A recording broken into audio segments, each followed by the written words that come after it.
Sorry, I'm trying to get this live stream. It sounds like it's best that I put him in contact with you. Really, where I put it, Brad. You want to be in the middle. Especially, I don't like trying to negotiate good hand information.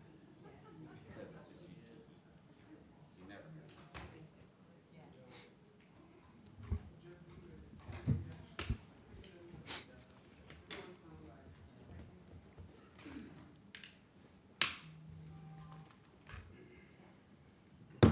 I am calling this regular meeting of the Lower Allen Township Board of Commissioners to order this 9th day of September 2019. Proof of publication is available if anyone cares to see that. We will open our meeting with a prayer and a pledge of allegiance. We pray this day to give thanks for all the many blessings bestowed upon our township. Watch over us who are entrusted with the administration of this township. Create in us the earnest desire to serve faithfully and permit us to experience the joys of noble service completed for our residents. Encourage cooperation from those who are served and from those who serve. Help us to use every willing service and every effort put forth for good government. Heavenly Father, we ask your guidance to help us as commissioners to make the right decisions.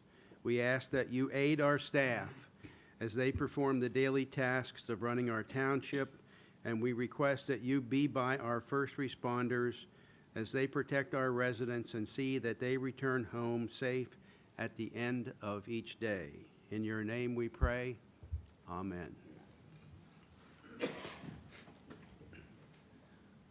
pledge allegiance to the flag of the United States of America and to the republic for which it stands, one nation, under God, indivisible, with liberty and justice for all.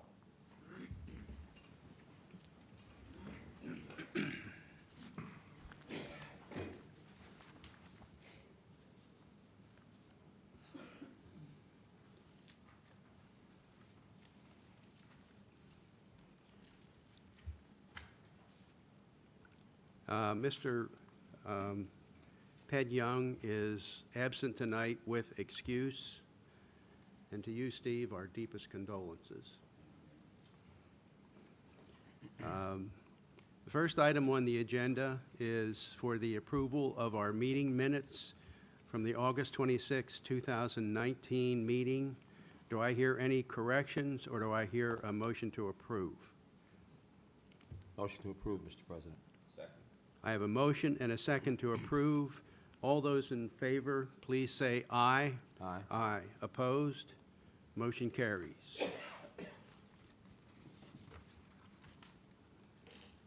President Black, did you want to acknowledge Commissioner Young's absence?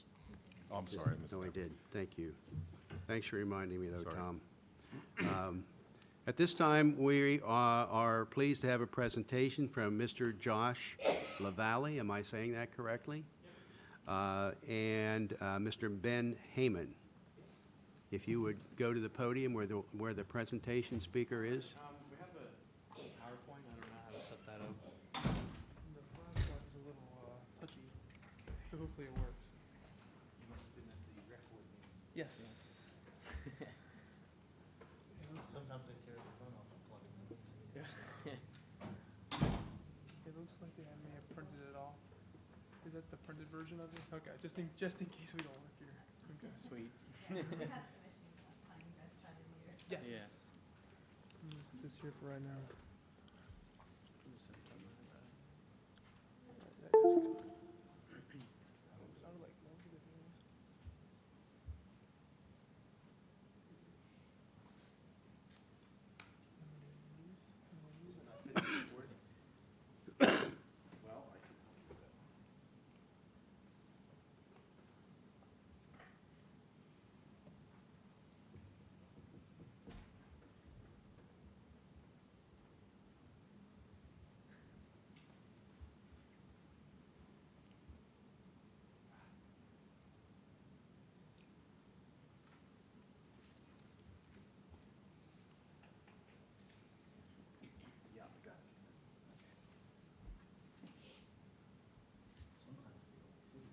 Well, while we're waiting for the work-through of technology, is there anyone in the audience who wishes to address any item on the agenda when that item comes up?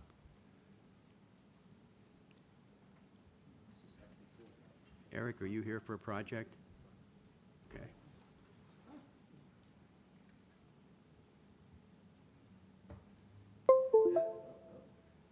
It's a little touchy, so I don't know. Hopefully it sounded good. But Hold on, Steve. usually, ends up Okay. burnt red. Where exactly, Johnny? You can hit the folder maybe, I don't know. The folder?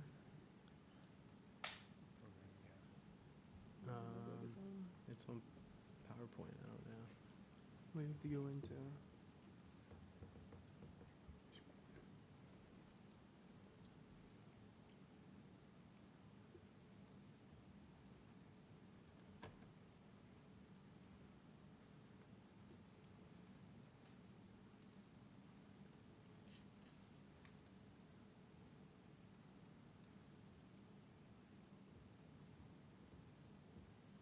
Do you know what you saved it as? Need to find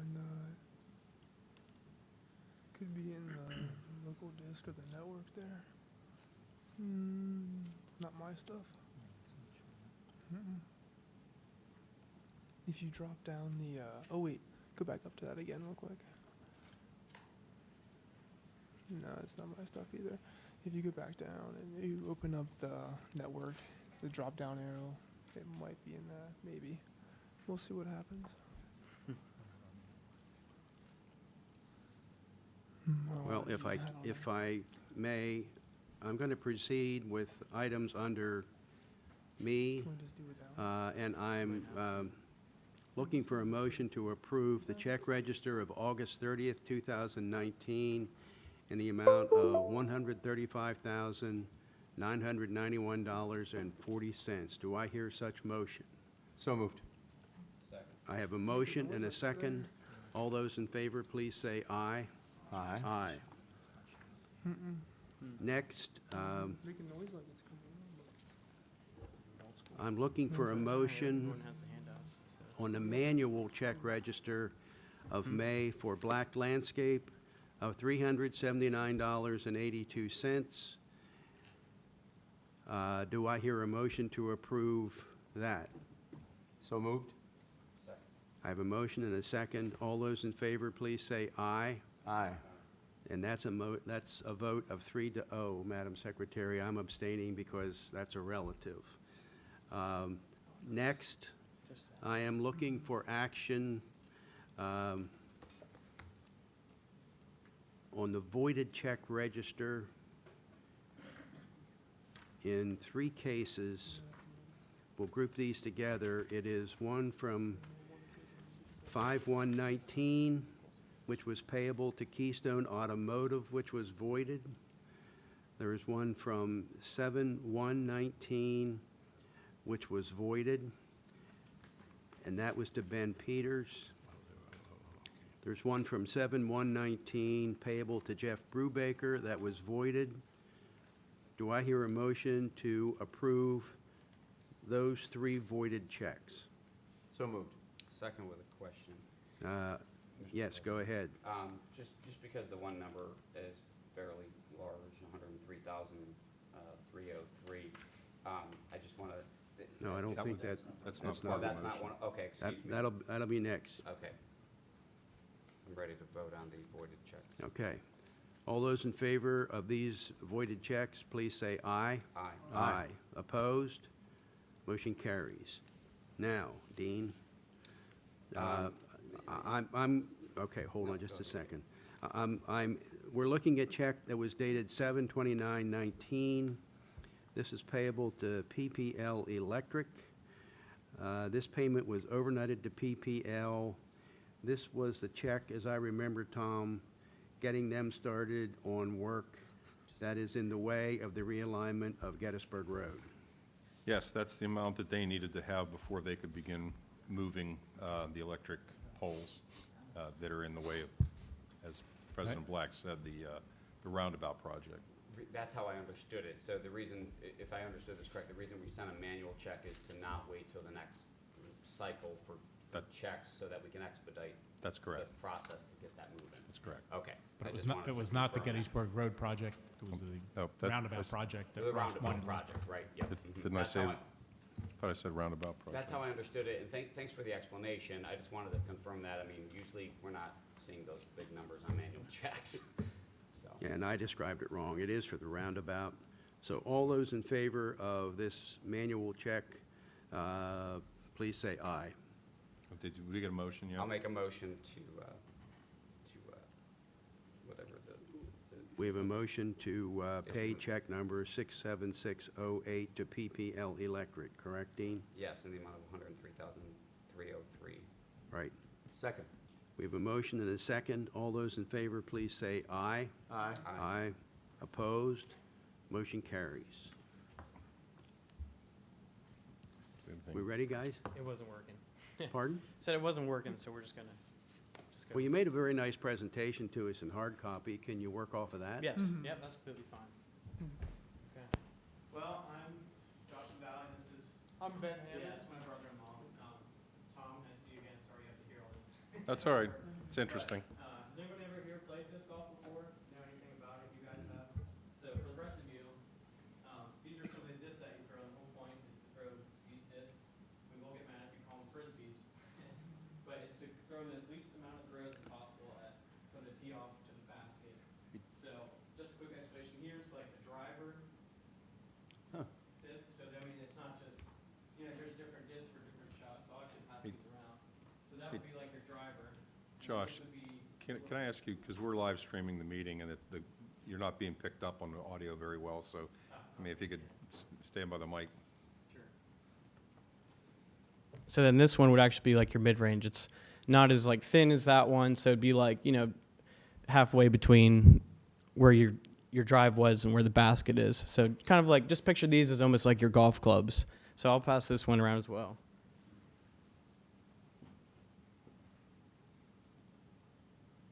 The only way I'll approve this is if you teach me how to bend it. You have to get it. Well, I'm still waiting for somebody to teach me. So. But and then this last one here, this is like the putter. So this is when you're within about 15 feet away from the basket. The pros can do a little better than we can. But so I don't know if you look on your handout there, the first picture is actually the target of what you're aiming for. And so just a little bit about us. Yeah, you can show them that. Yep. We've been playing for a few years now, and just recently we started taking a little more serious, kind of doing some tournaments around the area. There's some good courses here locally. There's one in Carlisle called Coyote Hills. There's actually 2 courses at Pinchot Park. I don't know where you guys have played before, but they're all good courses. And Lower Allen Township Park, it's a really beautiful facility. It's well kept up with, so if you have a bad shot, you're not going to have to be looking for your disc forever because nobody likes that, and nobody wants to lose their disc because that's money too. So if you actually go to, if you look at the second picture there, that's kind of like, that's a bigger name in disc golf. That's Paul Macbeth. So like it's a big growing sport. They have online media coverage of it that has tons of followers. So and it's also good for the family too. I mean, it's really any age group can play. I mean, maybe not toddlers, but so and then there's some bigger names if you look at the third picture there. Some bigger names like some of the companies that actually produce the discs is Innova. That's some of the bigger companies who they sponsor people for these like pro tournaments and stuff. So I'll actually hand out, Ben, would you mind passing those out? This is kind of some of the prices that we're going to be looking for. And this is for 18 baskets. I don't know how much you guys know of the last meeting that we were at.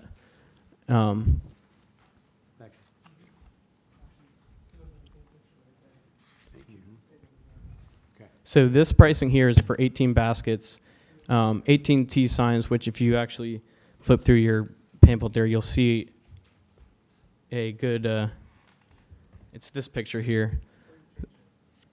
So this will be at every, So this would be at every tee pad. So you'd get 18 of these and 18 baskets and a rule sign. And I believe, although it doesn't say it on there, I believe that comes with 2 signs that say warning flying discs that you could set up around the park. So I don't know if that's almost like a sticker shock for you guys, but if you think long term, I mean, those baskets will be there forever. They hold up pretty well. Some of the courts around here, the only thing that you'll probably get is some rust, but the more that people play, it knocks some of the moisture off and things like that. So there's very little maintenance with these, and we could always mulch around these too. So whoever mows the course, they don't have to get super close to these baskets either. And like I said, they hold up in pretty much all weather. So the only other thing that we don't really have any answers on is prices for tee pads, because we're not sure what you guys would want. It sounded like from the last meeting that concrete tee pads were kind of frowned upon. So I was hoping to get some answers from you guys on, what kind of tee pads they have. They have turf. There's obviously concrete. So it would kind of be like 4 feet wide, 5 feet wide from 10 feet long, kind of like a starting point so you can actually get some running space to throw the disc off your drive. So I don't know if you guys are partial to anything, or I'll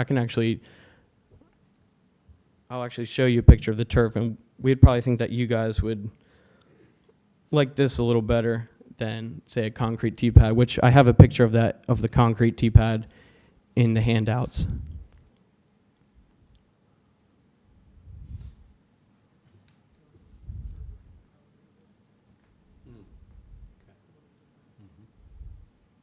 You talked about another meeting. Did I miss something? No, it's at the rec board meeting. Oh, okay, all right. Yeah, John. what Josh is referring to is at the rec board meeting, the rec board members weren't too excited about the concrete pads being scattered among the parks. Yeah. Now, Josh, when you called out a turf pad, that's synthetic turf, right? Yes. Yep. Is that over any kind of base?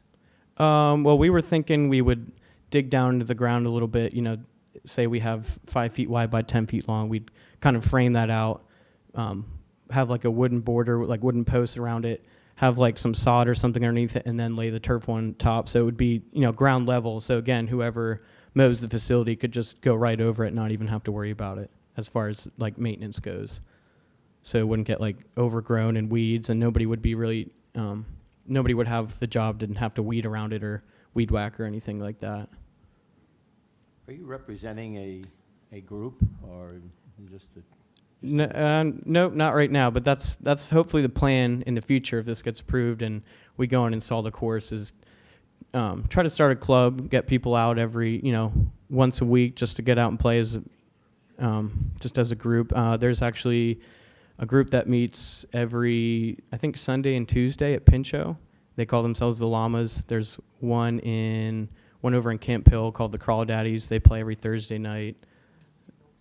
And there's also like the York County Disc Golf Group. They play every Monday, and they actually have, I should have had pictures of it, but they actually have really nice turf tee pads that they have. I mean, the course down there is really nice too. So, and these are all groups that regularly get together and play. So that's our hope. Actually, if you look on your handout there, I actually have a layout of the course. So where I think where I have the numbers is where the baskets would be. And so the start of each line would be where the tee pad would go. And I try to keep in mind where I didn't go towards any of the baseball fields or the soccer fields, and it kind of stays out of the, like the wildlife trails back there as well. Commissioner, this is out at Lower Allen Community Park. Mm-hmm. Josh, right? Yes. Josh, I have a question. So the first time I played this, and I haven't played competitively or anything like that, and I'm not that familiar. I don't own a set of discs, but the first time I played this with my kids probably about 12 or more years ago down at Cape Penelope. Have you ever been down to that course? Yeah, we actually played there not too long It ago. was miserable, I have to tell you, and the reason my kids couldn't even play the course. You had to go over trees, and obviously that's not going to be here.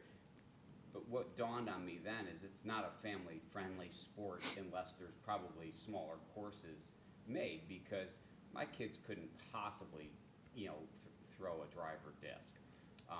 The length they would have to kind of keep pace and all of that, right, at the time. So we're talking 8 to 12-year-olds, right? And I'm just wondering what the length of this course is there any way possible? Because, I mean, as far as the design of it and the pads and the concrete, I mean, I'm gonna be guided myself by our staff and maybe the Rex board and what they decide on what's best, right? But as far as the public goes and usability, I'm really concerned that we make decisions that will be good for the demographics here in Lower Allen Township. And really, I'm looking at families, and is this gonna be a family-friendly course? I don't generally see, when I go to Pinchot, a lot of families playing. I see adults, usually adult males, that are playing this sport, and probably like a variety of going around to different courses. And so I would say, is there, first of all, what's the length of the course? Are there alternating distances that would be easy enough for a family, let's say, to navigate and play a few holes with their kids to actually have a game? Do you understand where I'm Yeah, I think that's fair. Actually, I do have. I mean, I just use Google Maps to kind of map this out, and so I pinpointed each spot. So I do have footage if you'd like those numbers. But some of the courses around here, they'll have like a pro tee, they'll have an amateur tee, and then they'll have like a family tee. So say a family comes to play, they're not going to be driving from the pro tee. They're going to be up a little closer to the basket to make it more fun for them too. And like our plan right now is to kind of go through phases with this. So we understand nothing's going to happen overnight, and until we get more answers and approvals and stuff like that, our plan is kind of to get the baskets in first and kind of play test it, and then eventually figure out what we want to do with the tee pad. So we could, for the pro tees, we could have something a little nicer, and then just kind of like mark where like the rec or the family tees would be at. So like again, somebody that's out there with their kids, they're not going to be teeing off at the pro spot.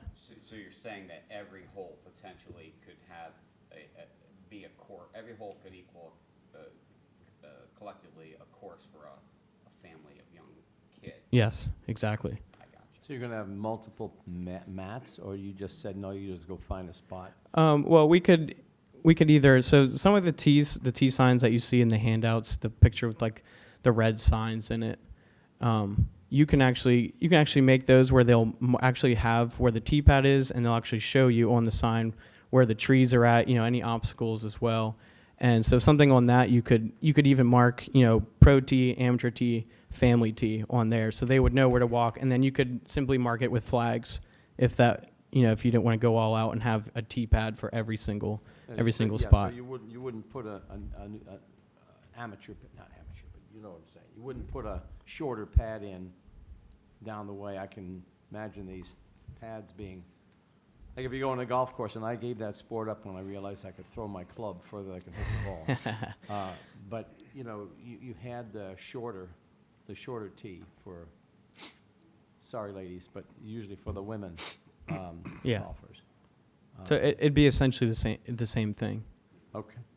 Like, is it possible it could be? Yeah, but it wouldn't be like a big concrete tee pad. Essentially, you'd only have like one concrete tee pad for, say, the pros, and then as you work your way down from amateur to like the family, it could just be markings in the grass of some sort as well.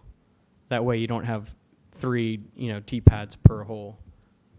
Right, so if I'm, a household and I want to take my kids out for, or maybe even have a birthday party at the park and use the golf course or the disc golf course, would I have a guide to easily to find those tees, Yeah, and again, there'd be signage that would point you in the right direction for every hole. If you look at where I actually kind of laid out the holes, the first hole kind of starts down at that pavilion down there.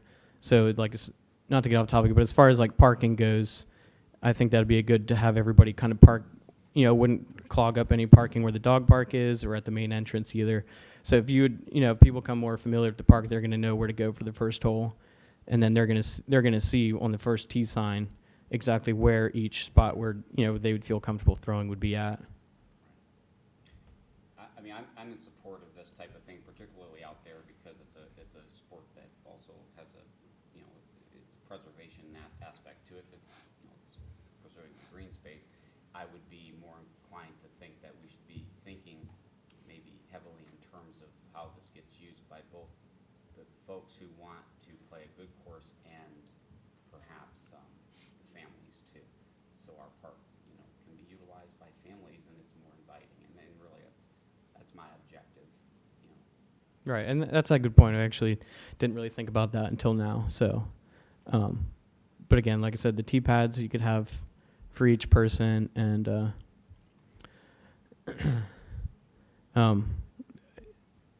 I think it potentially it would make use of some spots in the park that don't necessarily get used as much too. So, and that's kind of our goal too, is to make it good for beginners, and somebody that's first played would want to go there, and someone that's played for years would also want to go there too. That's all the questions I have. I thank you for your. How will who uses the course be determined? You have Dean or someone like Dean and his family out there playing, and along comes a league or something, or, I mean, is the township going to have to be responsible for scheduling the use of the course? How's that? Well, most people that play disc golf, they're not too high strung. So if if we play every Thursday and there's a family playing, everyone's cool about just skip the hole and come back later, or same thing if say you're in one of the spots, there's somebody having a picnic, you just skip the hole. So, and like I said, you can have you could have a billboard that say the club comes out and plays every Thursday, so people will start to see that Thursday we maybe just stay away or pick another day to play as well. So like I said, you don't have to really worry about people trying to play through somebody having a picnic or having a birthday party out there playing volleyball or something either. Thank you. Mm-hmm. On your diagram, Josh, I'm a little confused by the labels first hole and last hole, and they both seem to be centered around the same alignment. Yeah, so it's, if you look at it, you kind of follow it's almost like a circle. So the first hole is down by that pavilion, and then the last hole will end back down there as well. So that way, when you finish playing, you're not walking across the entire park to go back to your car. So the last hole will finish. I tried to get it so it would finish closest to where you park. The last hole would not be hole number 18. Right, but again, it's still not on the other side of the park. I tried to lay it out as best I could so that you could fit 18 baskets in there and still not have to, like I said, to walk across the park to get back to your car when you're done playing. Okay, all right, Does that answer your question? yes. Now, specifically, what are you asking us for? So in one of the emails from Wendy, she said that we might have to come up with some of our own funding. So I guess we're just here to get answers on how much you guys would be willing to give us and how much we would potentially have to raise on our own. So I've seen in the past that some of the townships, they'll say, we'll give you this much of allowance and you'll have to come up with the rest. So I guess in a sense we're asking for, maybe to cover the baskets, and then we would have to get sponsors eventually to cover the cost of the tee pads. Or, however you guys would like to go about that. Is this something that should be in the next budget, Tom? Yes, it would, if you want to put these up, it would be in the 2020 budget, most likely. There's no money this year for this. Okay, so first we need someone to buy or help buy the equipment, correct? Correct. And the paper that Ben actually handed out to you guys, that is a quote from Innova, which is a company that makes these baskets and sells the discs and the equipment and stuff. So that's... Are the baskets called targets on your... Yeah, yep. So what you see there is the price for, like I said, for the 18 baskets, which would be the targets, and then they have the T signs, and then it does come with a free roll sign that you could put by hole one so people could read it, and someone who's never played before can get a quick summary of what they would have to do. Okay. Your email. Go ahead. So Parks and Rec, they like the idea, our Parks and Rec board? I mean, was there anybody from the township Yes. involved there? I was at the discussion. The Parks and Rec Board liked the idea in general. There were some things that they were concerned about, the layout being one of them. There's a couple of holes which would seem to, especially, I know hole number 10 was an issue because it went right through the upper pavilion area. And if that area is being used, the golfers, the disc golfers will be going right through somebody's picnic. Not to say, I mean, I think it's fair to say this is the first draft. It's easy to work on this and come up with Right, we're a different flexible. alignment. There's a couple of places, a couple of holes where the disc goes across the road. And, but none of them are in a position where they can't see cars coming, so obviously they could wait. I know the comment was made by Josh at the rec board meeting that if somebody was using a pavilion or something or some other facility that was part of the course, they would just skip that hole. I don't believe that'll actually happen. Yeah, I don't You know. know, I think somebody would play I don't through. believe that either. But, and the other concern the rec board had was the concrete pads. They're not sure they want concrete pads all over the park. Right. So, the other thing they brought up was, could we possibly look at this as a 9-hole course? I think some of them still think that that's an option. Although I think if the idea is to become a destination course, to host tournaments or something like that, you just got to, go in for a penny, go in for a pound, and put the whole 18-hole course in. And then decide if you want the pro tees or not with, the concrete tees. And the T pads, or the T signs are there, but those pads are not in the proposal. Right. Like I said, we didn't know what you guys would want, so it was kind of hard to get a number. I talked to a guy from the York Disc Golf Club, and he said it was around about 5,000 for 18 turf tee pads. So that's just kind of like a rough number. There's probably ways to do it cheaper, and there's probably ways to do it a little more expensive. So, like I said, that's kind of what we're here to ask too, what you guys would almost want instead of the concrete tee pads. Well, I'm personally not one for cheap. I think you go cheap, that's what you get, personally. I also was part of a youth softball, fast-pitch softball association that ran tournaments and over the years, and we ended up with enough money to donate to the township, so that township employees built a pavilion out at the park. So I know what it's like to do some fundraising, and that would, to me, be very helpful Yes. at budget time. Okay, but back to my line of questioning. First of all, we need someone to buy the equipment, either solely or sharing the responsibility, correct? Correct. Okay. Second of all, we need someone to install these items. Yeah, and if you look at your handout, there's kind of like a little bit of how to install them. They're not that bad. They're actually, like I said, the guy that I talked to down in York, he said that they would be more willing to come up and help us. It doesn't look like it takes a whole bunch of people to do it, so even if no one agreed, him and I could do it ourselves, really, which, I mean, we're willing to do, obviously. And same thing with, like, the labor for the tee pads. We could ask for help, or that's something that him and I could, slowly do over time. So like I said before about, like, the phasing, we just kind of want to get, like, the baskets in and do some play testing before we really put anything down permanently. Because the baskets, you could just easily dig up and move if it was in an area that, wasn't ideal, and potentially put them somewhere else. And that's why we're flexible with the locations of the baskets as well. So we're not, like, stuck to what we have here in the presentation. Okay, so the township is not going to have its portion of the money until 2020. We have to put it in the budget.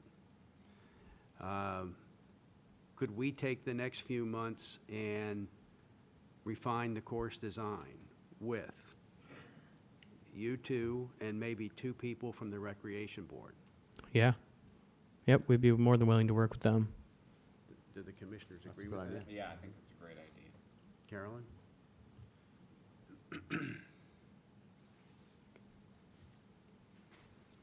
Okay. Well then, let's embark upon that course. And if I'm missing something, let me know that. But let's embark upon that course. Let's refine the course design with design by committee, which is always disastrous, but I'm counting on you guys. To refine the design, it'll be up to us to try to get it, the cost of the equipment into the budget. And that would mean that we would hopefully be ready to go with install early in 2020. Okay. And also, I can email somebody once I get a better price of like, are we good with like the turf tee pads? Is that what you guys are kind of more leaning towards? Because if that's so, then I can get more solid numbers for that. Okay. I would say so. But you're asking to have first dibs, so to speak, on the course as the home team? Yeah, so to speak.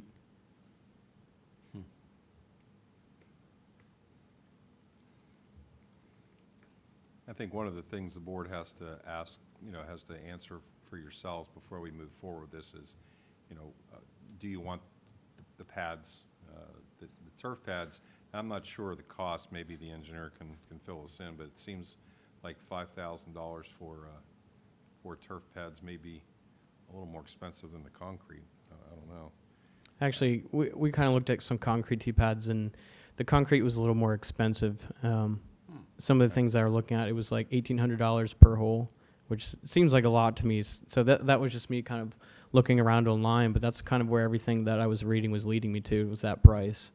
So That may be contractor price, but our forces could do it for less than that, just whether that's a project you want them to be involved with or not. Yeah. When you put the turf pads down, are they on a concrete slab? well, like I was saying earlier, we would kind of remove some of the dirt. Say you had, do you remember? So say we had a 5 by 10 piece of turf, dig down a little bit, put a wooden border around it, put sod or something, and then the turf on top of it as well. Apologize, I think I was looking at the disc I wanted to use. That's all right.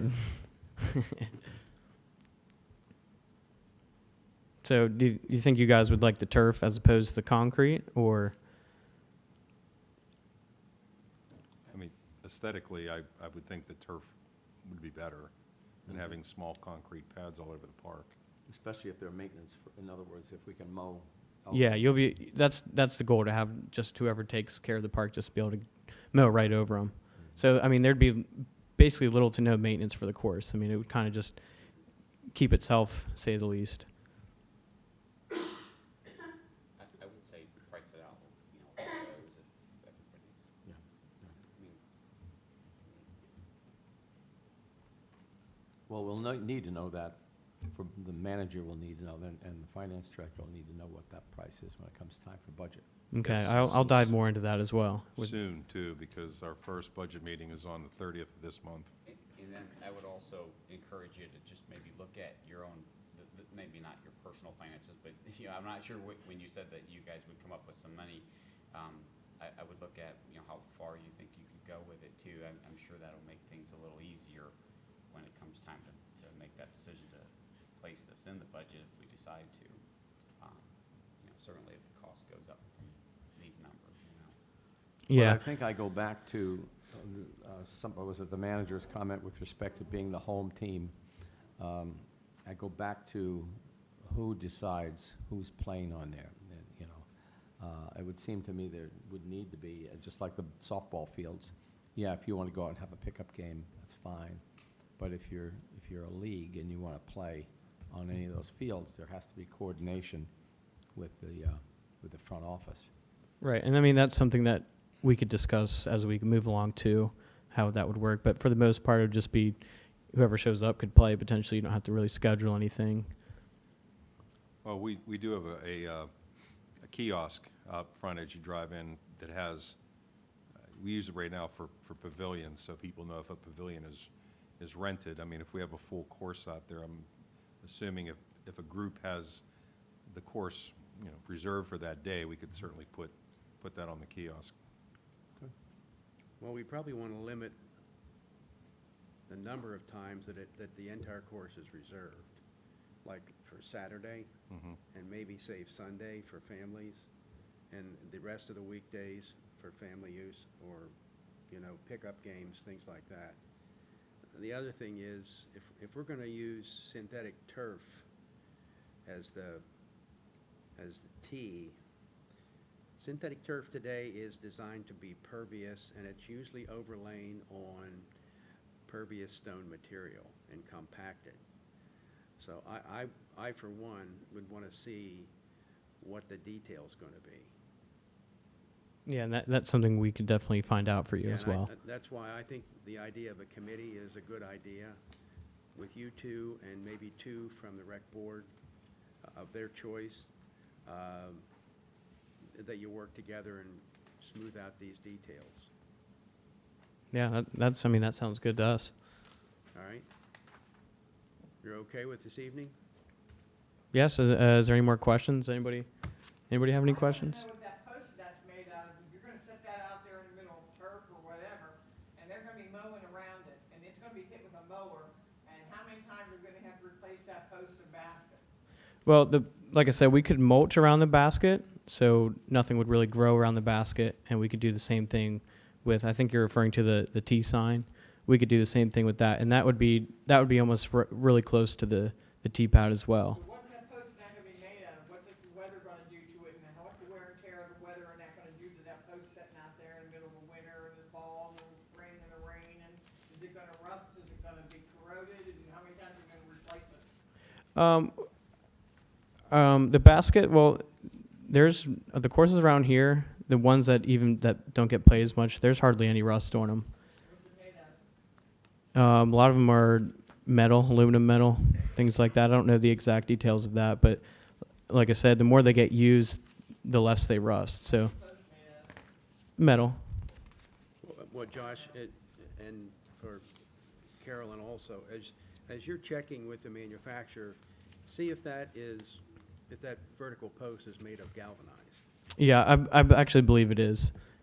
I was gonna say, is it galvanized? Yeah. It's not gonna be rusted? Right. Yeah, they're probably all spray coated so they don't rust. I mean, the sport's been around for a while, so I'm sure they know exactly what they're doing. Is this coming out of a rock? That's what I was looking at. It very well may Not gonna be. bump into the That- post with it mounted like this. Yeah, that's just a picture that I pulled off online just to kind of show you what the baskets look like I and like it. some of the Yeah. parks. And as far as like the T signs go, that would be there's courses around here that have been implemented for years, and the wood's like barely showing any signs of like wear and tear, and the signs themselves have a certain covering too, so they're not rusted either. I say if it's galvanized, I can understand that, but if it's some type of aluminum or something that's gonna be bending and everything else. Yeah, it's galvanized metal. It's not, like I said, it'll withstand years. I mean, I don't know how long the Pincho course has been around, but those baskets are still, other than some discoloring, they look brand new. No rust at all. So the next time you come in, you wanna bring us a piece so we can look at it? I could. I personally own one. Well, when you're asking the people at the manufacturer, ask them what schedule of pipe it is. Should probably be at least Schedule 40, and if you want to really be tough, go to Schedule 80. Yeah, that's something I can certainly find out as well. All right, Good presentation. gentlemen, we Thank you very appreciate. much. we Yes, appreciate thank you guys. coming Thanks for in, your time. And I think it's something worth considering. Sounds So thank you very much. Yep, no problem. Next, we had no one note that they wanted to present anything on, any item on the agenda. Is it still that way? Next, we went over the checks. So this is the time for any business pertinent to the township. And if anyone wants to address any item pertinent to the township that is not on the agenda, you have 15 minutes per person. Is there anyone who wishes to address? Okay. Township engineer, Daniel? Good evening. First item I have is an item that's repeated from the last agenda. We had the contract on for Century Engineering for completion of the design services for the Fun Fort reconstruction. There was a question raised about some of the contract language, and in response, they did provide a certificate of liability insurance. That's the last page. It's now attached to the contract. All right. Because the clause is still the Right. clause that we had. And I think that was the alternative, if the standard language remained, that if they provided that certificate of liability insurance, that would be satisfactory. That satisfy you, Mr. President? This- Okay. And as you can see, there's a great deal of difference from the contract wording and the certificate of insurance. Does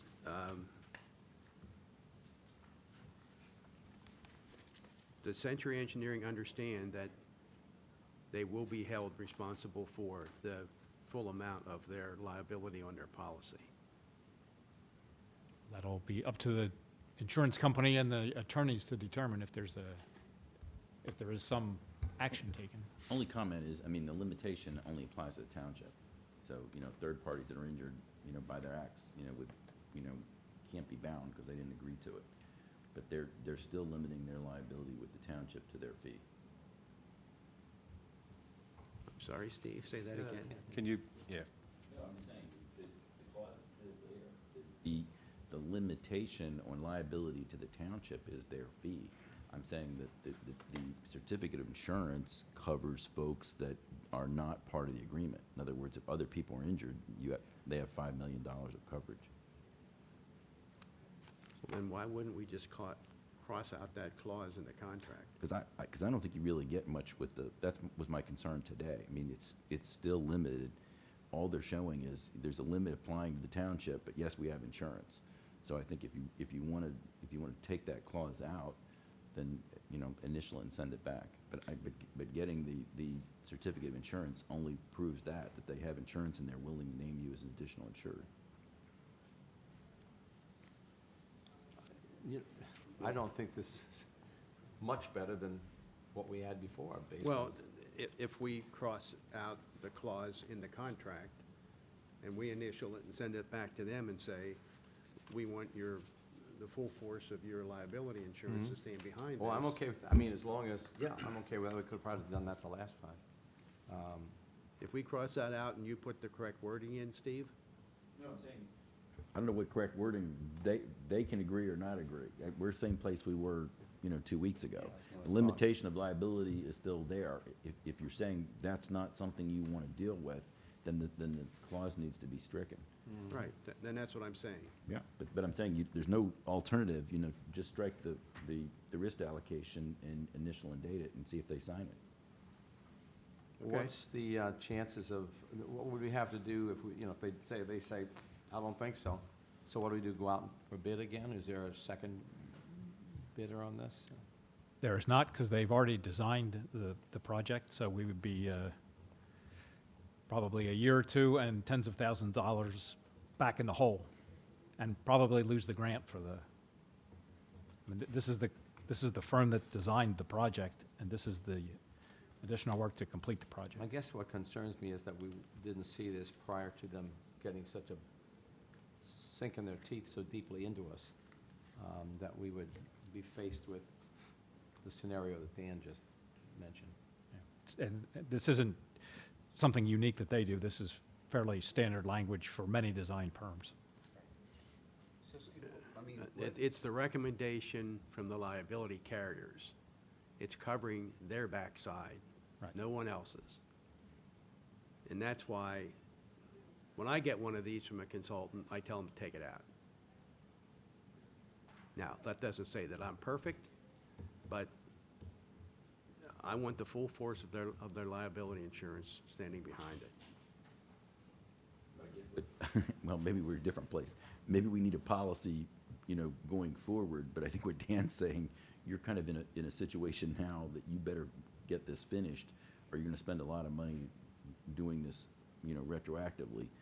So I think if you're saying from here on in, we need to look at engineering contracts, because you don't like that limit of liability, and that you don't wanna sign them, I think that's good sense, and we have the insurance to back it up.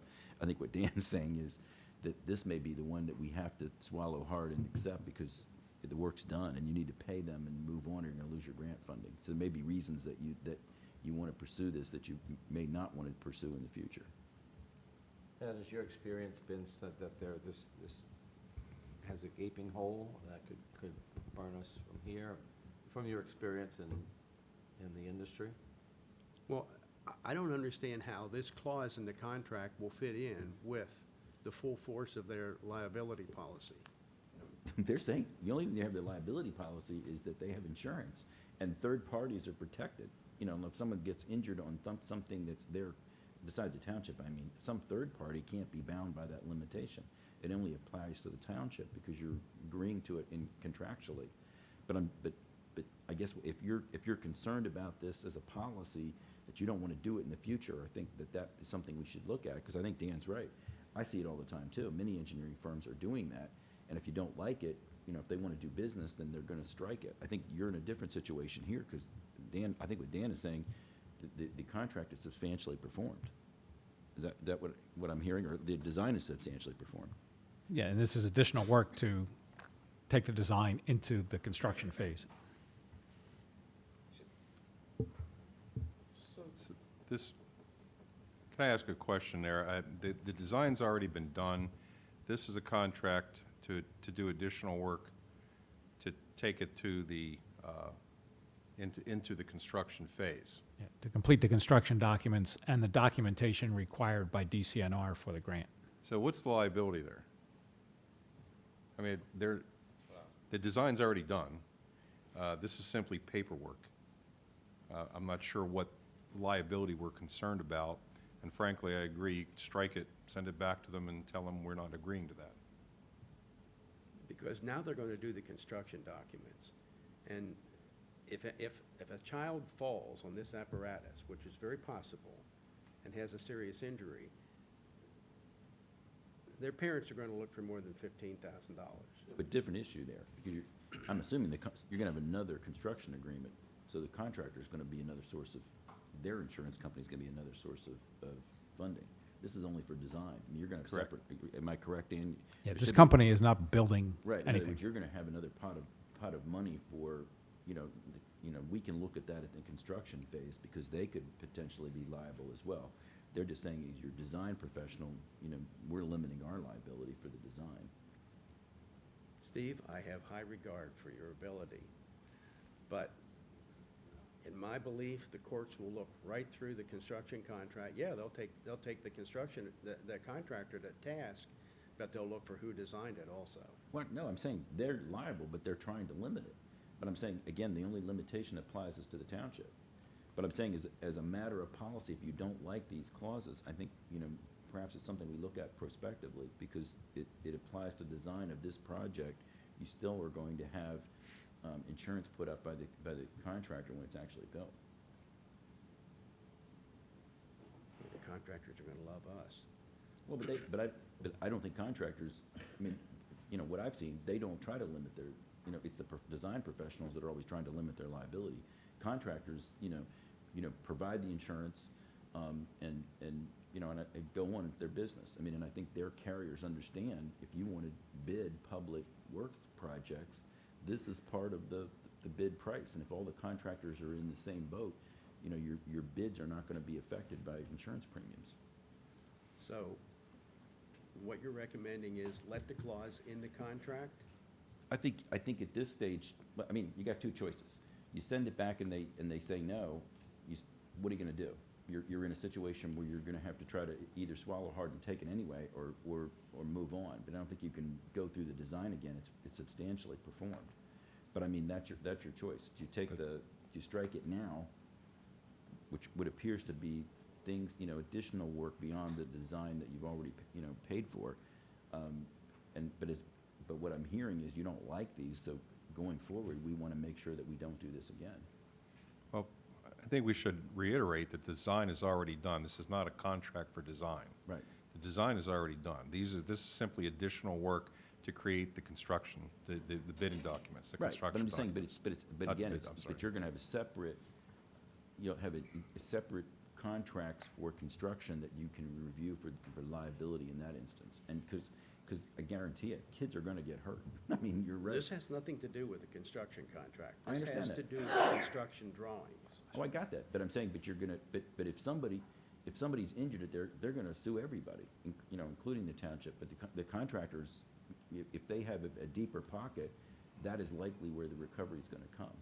But obviously, the insurance companies are gonna battle it out, and they may say the clause is, there could be a situation where the court says, hey, we don't think the clause is fair. But I think, but I know why you don't like it. I don't like it either. What I'm hearing from Dan is it's a little late in the process. And apparently, we must have had a similar contract to get to this stage, because this is just for amendments and bid specifications. Yeah, what they have done so far is the concept. But now you're going to show where nuts and bolts go through it and what size the members are going to be and so forth. And so I think anybody in the design business would pick that up. And that's what you get, then that's your decision. But do you move forward on this basis, or do you take the chance of striking it and initialing it? I mean, it's a policy matter. I'm just saying I think it's something that I agree with you. I don't like it, but I'm not sure I understand why we're concerned now, because we still will have the construction contractor who's gonna be responsible if they make mistakes too. But if I understand this correctly, if we're at the point where we know what the plan looks like, if the contractor builds it exactly as it's shown in the plan, and something goes wrong because it was designed improperly, whose fault is it? It's not the contractor, because he built it to spec, right? We're saying it's the design engineer who did something and shouldn't have. The concept is done now, but that doesn't show the construction details.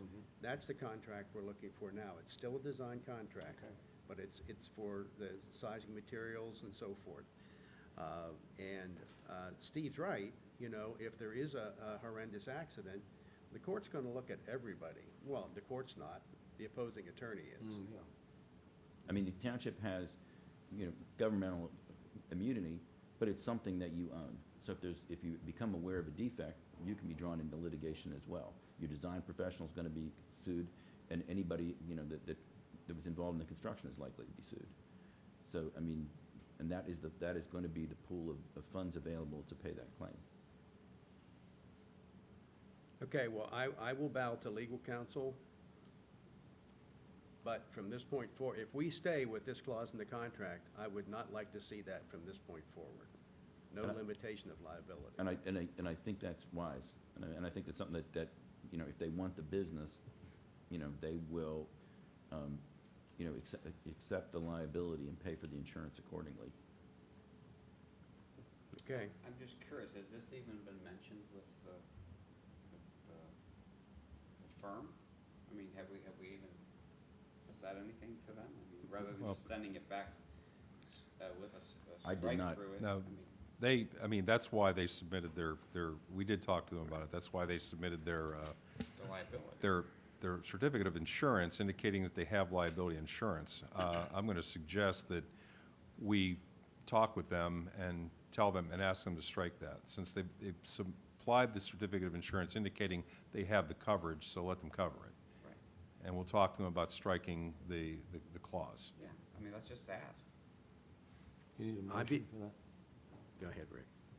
I'll make a motion, if you're looking for a motion. I'd be much No, more, go ahead. I would be much more comfortable with Tom's concept. No ill reflection on Steve, but I would be much more comfortable with Tom's concept. Now it's time for a motion. Okay, well, I'll move that we and help me out, Tom, I move that we send the contract back, striking the risk allocation clause, but keeping the certificate of liability insurance, and signed by our authorized signatory. Tom, you okay with that wording? So my question is, did you get do you want a We don't have second a second before? yet. You want to get a second before? Okay, now we have a motion and a second. My only concern is, what if they say no? Do we not have a contract then? Are we putting ourselves back now another 2 weeks? That's On why the I think design. maybe Tom should just talk to him. I think, I think that's where you start. Just talk to them. Well, and Dean, Well, why I- don't you withdraw your second? no, Well, we're just Or gonna do you want to rework. table it? I don't want to table it. I want to move forward with this I'll project. withdraw my second, but I believe that, I'll withdraw my second, period. But I believe that we should put another motion forward. Okay, that- I'll withdraw that my just- motion. That just changes the language in the motion to let Tom, to authorize Tom to talk to them. I'm open, Dean. Yeah, I'm not really sure how to word it. Okay. So would you, Well, okay. Is it a contingency? Are you only approving this contract if they agree to the striking the clause? Or are you approving the contract either way with us negotiating to strike the clause, but moving forward anyway if they refuse? I think we need to move forward with it, with a stipulation that in the future, that clause has to be struck out. Okay, that, Well, that's for a us, plus but size. with Tom working with Century, his first step should try to be to negotiate it out of the contract. And if they refuse to do that, then we hold their certificate of insurance, but allow that clause to remain. and I'm in agreement with that. I mean, I think we're kind of, I can make that motion, Mr. President. Run that by me again. Let's get a second. it's, a second. We have a motion and a second. What we're saying, Carolyn, is that the first step should be for Tom to try to negotiate with Century and ask them to remove the clause from the contract that limits their liability. And if they refuse to do that, then we go ahead and sign the contract and hold their certificate of insurance the way we have it now. That would be for the courts to work it out then. I said, 'cause we don't Okay. lose our grants. We won't do that. We have a motion and a second. All those in favor, please say aye. Aye. Aye. Aye. Opposed? Motion carries. I would really like not to see that limitation of liability. I know my carrier has asked me to try to do that, and when I balk, as my attorney balks, they remove it. Okay, moving on. And we certainly hope to rebuild the fund for it. Next item is, this is under Dan. Go ahead, Dan. Okay, item B is SLD docket 2019-10, land development plan at 1120 St. John's Road. Up on the screen, just for orientation purposes, this is Route 15. Here's Hartsdale Drive, Utley Drive, St. John's Road, and this is the lot at the very, the end of this section of St. John's Road where it comes up to Route 15. You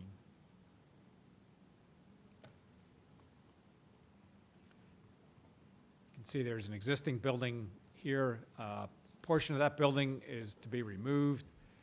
Some of these storage trailers from the site would be removed, and a new building built towards the rear of the property here.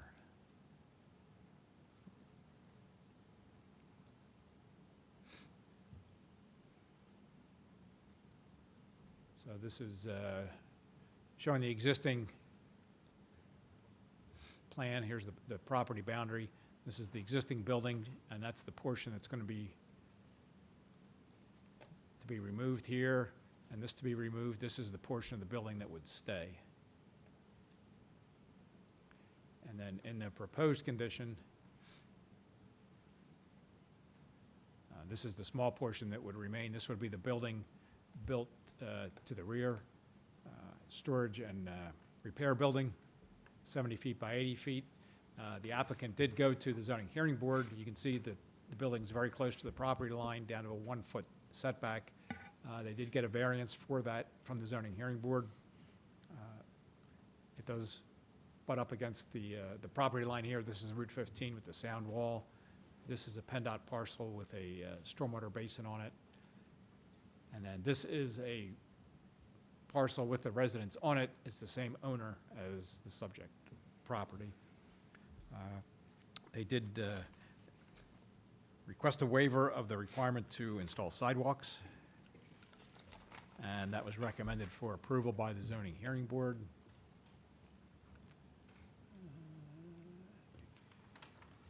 And this is the view from the street at the end of St. John's Road, the existing building there. Some of that would be taken down. And there's the sound wall you can see towards the back there where the storage trailers are. That's where the building would be. Eric Diffenbaugh, the engineer for the plan, is here. He could answer any questions, or I can answer questions that you may have.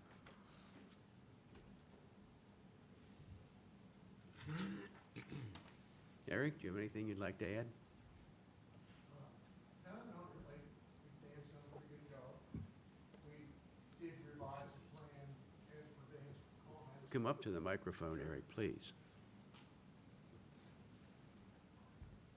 We revised the plan as per Dan's comments, the county comments. We're asking for 2 waivers for the curbs and the sidewalks. Okay. And for everybody's information, this is Mr. Eric Diffenbaugh, a fine surveyor. Okay, so we're gonna have 2 requests for waivers. Yes. Dan?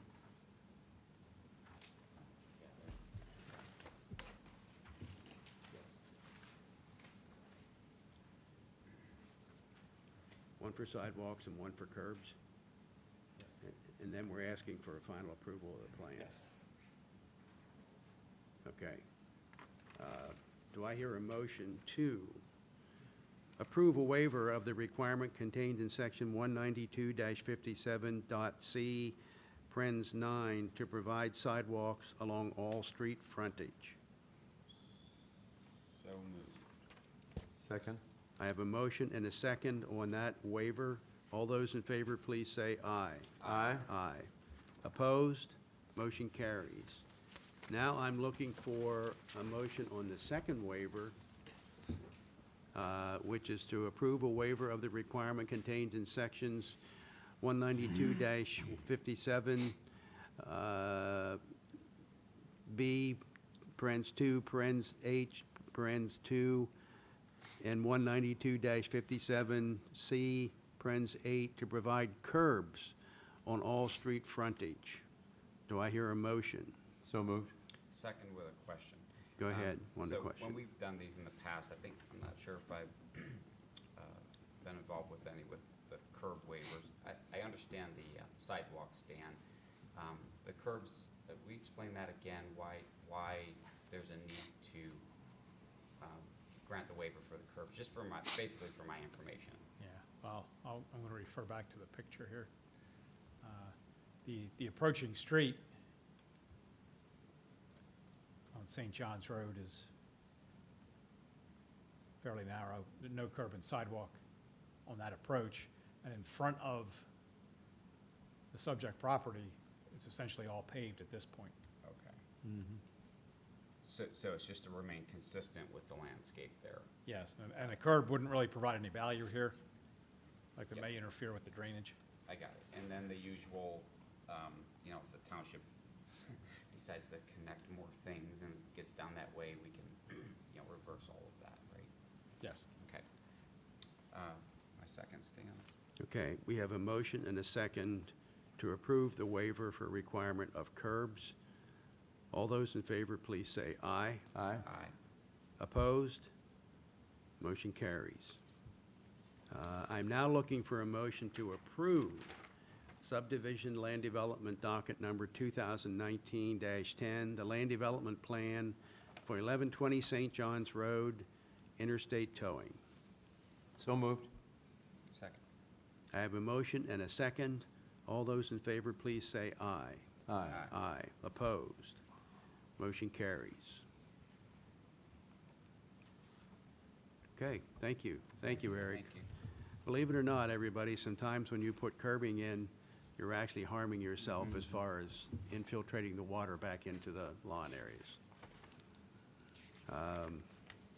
Dan? Sometimes they do help to save the roadway. Yes. But in situations like this, it would, yeah. would- There are two reasons to install curb. One is direct traffic, Rick, you're exactly right. And the other is to control water. Dan, go ahead. Okay, item C, it gives me great pleasure to bring this motion to you for to advertise for bids for the Gettysburg Road realignment project. Some of us were not sure we'd live long enough to see this day, but it's here. It's here. I like it. I love it. Okay, is everybody familiar with this project? Gettysburg Road. Yeah. Okay, I'll take it that you're all familiar with it and you're ready to vote. So, do you have questions on this? Hearing none. Do I hear a motion to authorize staff to advertise for bids for the Gettysburg Road realignment project? So moved. Second. I have a motion and a second. All those in favor, please say aye. Aye. Aye. Opposed? Dan, you lived long enough. It's not built yet. Go ahead. Okay, Dan. item D, we've received the application for payment number 1. This is relative to the Public Works Building Addition, the plumbing contractor, SSM Industries Incorporated. It's brought to your, here for action because of the amount, the $52,920.90. Make a motion to approve application for payment number 1 to SSM Industries, Inc. in the amount of $52,920.90 for the Public Works Building Addition plumbing contract. Second. I have a motion and a second, and I have a question. Yes. Dan, I know how thorough you are, and I know what the answer is going to be to this, but I got to ask. They're showing some materials that are either installed or on site. Have you verified those? The architect is verifying that under their Okay, construction phase okay, services. Great, all right. Any other questions? Now, None for, what, just for my own education, what materials were you referring to? I can learn.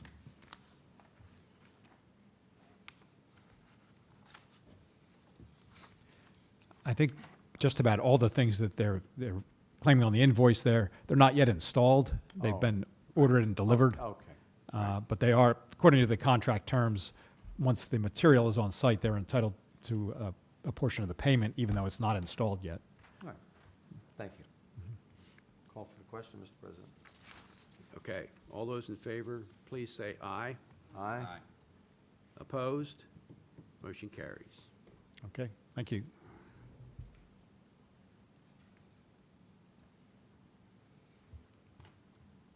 Anything else, Dan? No, that's all I have. Thanks. Under finance, Tom, I understand you're handling this tonight because Rick is away with excuse. Yep, I'll be handling the finance discussions tonight. The first item we have on there is, as you're aware, last October, the township implemented a defined contribution pension plan for new hires. We are recommending, and this went before the pension committee. We have a member of our pension committee, Mr. Bonneville, with us here tonight. This was brought before the pension committee. The pension committee voted to support the investment policy statement that was presented in your packet for the defined contribution plan. We've had investment policy statements for our defined benefit plans. This one's a little differently because the members of the defined contribution plan choose their own investments. But it's up to us to make sure that they have a menu of quality investments to choose from. And this investment policy statement basically lays out the funds that they have and what we're going to provide for them, including target funds and a self-directed investment fund as well. So what we're looking for is for the board to take action, hopefully, to adopt the investment policy statement for the defined contribution plan. Well, I have a question, Mr. President. Yes. I noted that the pension committee met on August 28th of 2019. Is anyone from the board on that committee? Yes. Commissioner Young is on the pension committee. Okay. He just was not, he was just not present, from what it looks.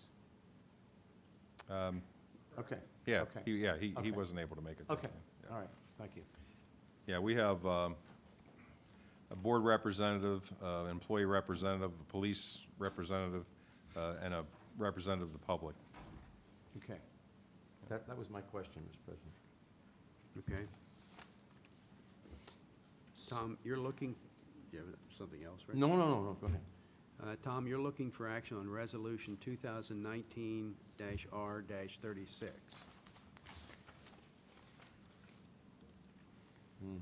Yes. That's it. Okay. Dean, do you have any questions?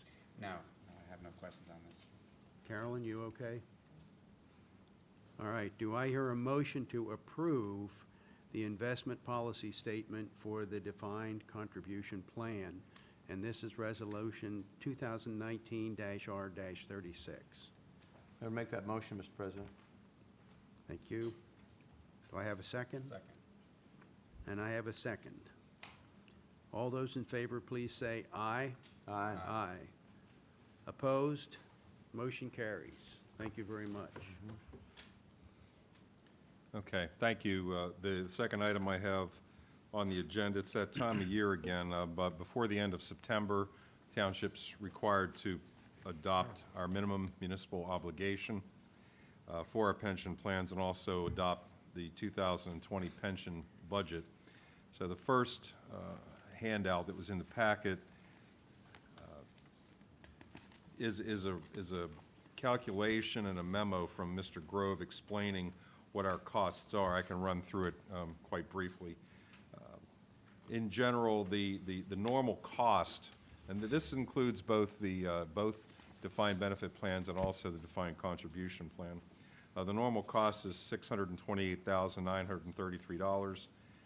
On top of that, you have an amortization component. What that means is that our plan is slightly underfunded.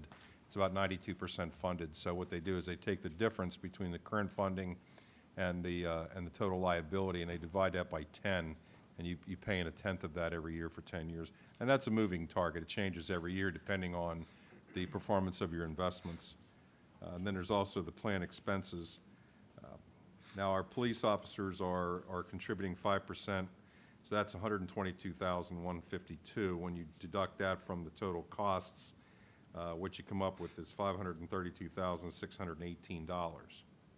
That's what has to go into the pension plans this year. However, state aid will cover $430,963 of that, leaving $101,655 to be paid for out of general funds. And then the second handout is the Resolution 37, which adopts the pension budget and basically takes that number and divides it amongst all the cost centers that have employees that incur these costs.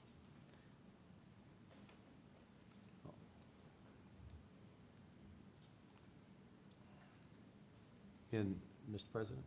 Yes. go ahead. In Finance Director Grove's memo, the second paragraph, the last sentence, he discusses amortization being negative or historically very low because of the 2013 pension obligation bond. And I have a question, and I may be thinking too much, but is this because the Board of Commissioners borrowed money to contribute so the township could keep up with the funding and not raise taxes at that time? Yes, following 2009, when everybody lost considerable assets in their pension funds, we lost about 30%. At that time, the market was very favorable, where we did borrow money to make up the difference in our pension fund. So we could have an influx of funds at that time to bring the plan to where it needed to be. Correct. We had two options at the time, was either do a pension bond to bring the money up, or to pay a very large amortization amount over 10 years in order to get it back to where, you know, like I said, because they take the difference between the accrued liability and the actual funding, and you pay a tenth of that in over 10 years. So the market conditions at the time were such that our debt service on the bond is actually less than what we would pay in as an amortized amount. So the recommendation was made at the time to do the pension bond. So yes, that's what he referred to in his paragraph, that due to the pension obligation bond, our amortization amount is considerably low compared to what some municipalities are facing that did not do a pension bond. Well, Mr. President, if you're looking for a motion for the adoption of a minimum municipal pension obligation and pension budget for 2020, is that what we're looking at? Yes. 2019 R37, I'll be glad to make that motion. Okay. I have a motion to approve Resolution 2019-R-37, which will be the township's financial participation in the pension plan. And I'll second the motion. I have a motion and a second. All of those in favor, please say aye. Aye? Aye. Opposed. This is a word of explanation, which I needed this explanation. You will see in the heart of that resolution, the police is the biggest number. That's because they are the biggest department. The other numbers are actual individual departments, and you will recognize that by the title on them. I just, as a word of explanation. Okay. If I could rewind back to 9A, does the recording secretary have the motion that we were talking about, Resolution 2019 R36? Okay. I had, You made the motion and you, yes, I, for some reason, the number didn't hit me until we got to the next one. All right, thank you. Okay, Community and Economic Development. John, you're up. Thank you. Good evening. So, the zoning hearing board report starts with a report of the August 15, 2019 meeting. First, at the beginning of the meeting, the zoning hearing board accepted and granted a continuance request or postponement for the Sheets docket 2019-09. The stated purpose was to allow Sheets additional time to disseminate public information regarding the proposed project. Then the hearing board conducted the hearing in docket 2019-08. Linda Militix of 10 Argali Lane had requested variances to allow construction of a fence and a garage or shed-type building that would encroach into front yard requirements. At the conclusion of the hearing board determined that the applicant didn't fully demonstrate compliance with the 5 variance criteria, so those variances were denied. There will be a public hearing on September 19th, right here at 7 o'clock. First will be the continuation of the Sheets docket. They're asking to exceed the maximum area limit for the store. The district C1 limits at 4,000 square feet. The definition of convenience store limits at 5,000 square feet. The proposed store is slightly over 6,000 square feet, which is a little less than the sum of the 2 buildings that are there now, the bank building and the mini mart. So that gives you some idea of scale. It's not going to be bigger than the sum of the 2 buildings, but it's bigger than what we allow by definition or in the district regs.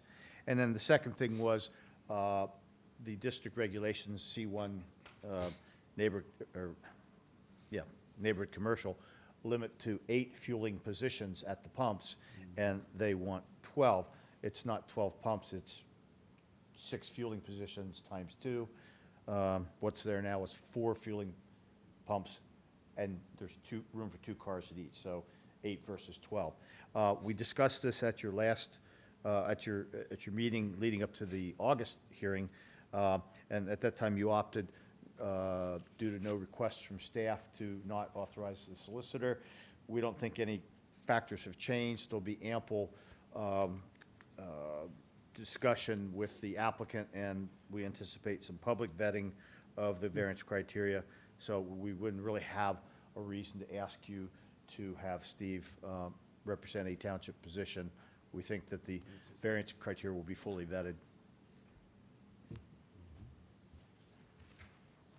Then we also have a new docket, 2019-10. The application is Central Penn Equities LLC from York. They're asking, actually, I will abbreviate what's on here. They had asked for a special exception for parking, variance for the distance from some of the parking spaces to the building, and the height of their dumpster enclosure. They've redesigned their plan, we found out last week. They've eliminated a swimming pool, which had a bump out that caused the need for the first two types of relief. All they're asking for now is a variance on the maximum height of the screening of the dumpster. Ordinance limit is 8 feet. I think they want to go about 9.5 feet to fully effectively screen it. The site is 3535 Gettysburg Road, is a condominium business lot that's out in front of the Bonton that's soon to be demolished. So that's the general location. And I guess the way they have the dumpster depicted, where you turn into the site between Burger King and the Bonton, the front of the building would be there, and the dumpster's near the front corner, and they want to effectively screen it. So based on the carefully filled out application and the backup documents, staff feels there's ample information that they'll present for the hearing board to make a reasonable determination on the variance criteria, so we are not asking for solicitor participation in that docket. Did you have any questions about what I've covered?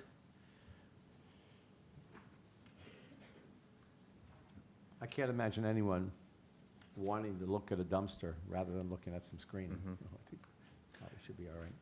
And by the way, thank you for taking action at your last meeting to authorize an alternate solicitor, because as I mentioned, Mr. Chateau, who rarely, if ever, misses a meeting, is going to be out of state on some family travel. So we're queued up for that also. So that concludes my report. And Aaron, you going to do the next segment, or?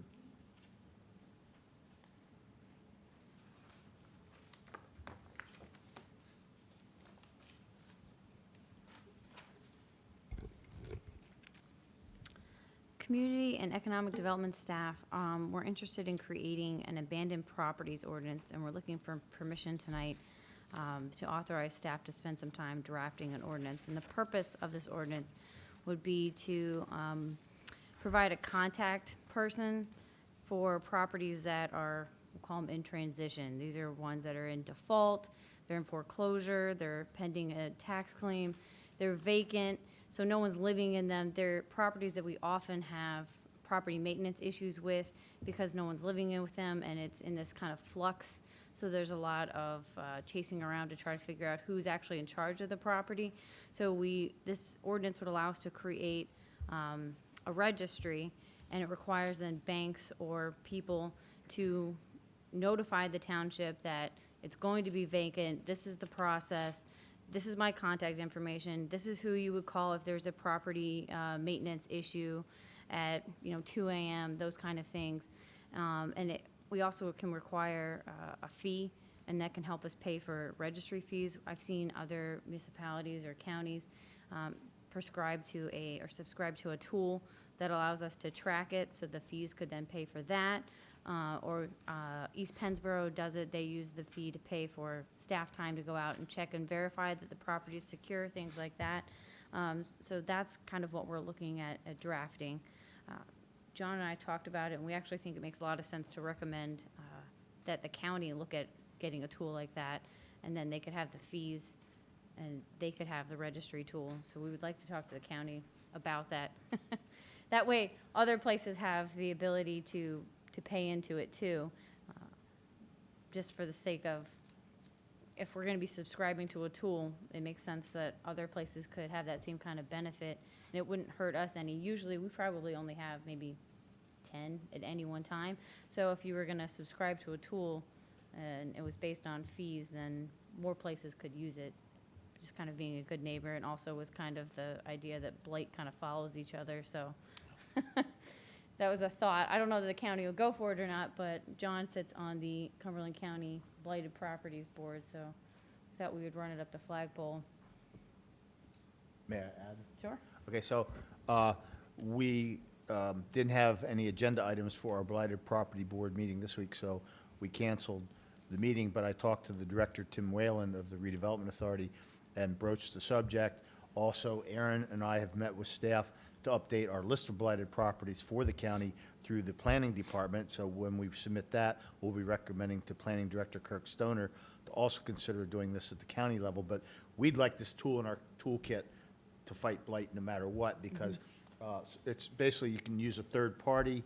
They do the heavy lifting as far as maintaining the records. The property owner's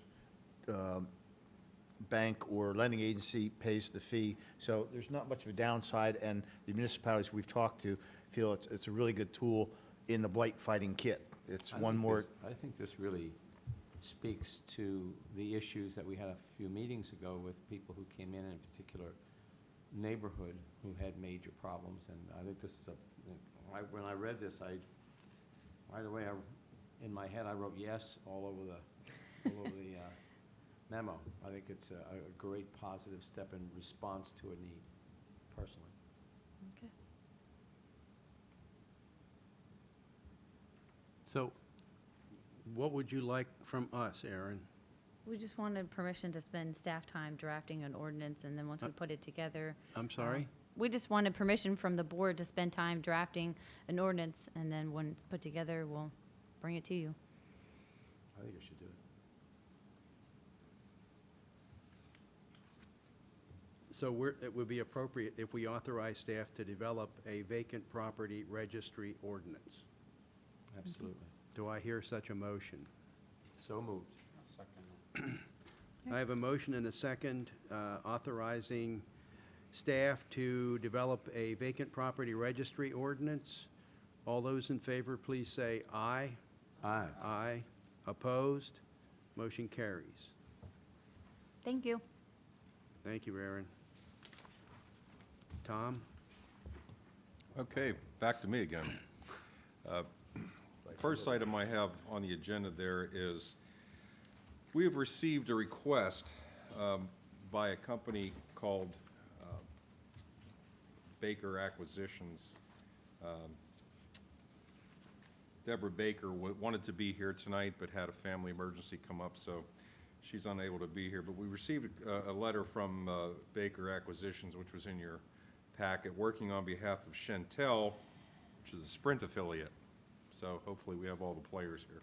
They have asked us to consider allowing them to put an 80-foot cellular tower up at the Beacon Hill Radar Park that we have at the top of Beacon Hill.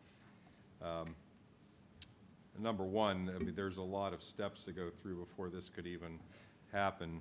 John can probably fill in the details, but because this is a residential area, they would need to seek a conditional use permit first before it could even go there.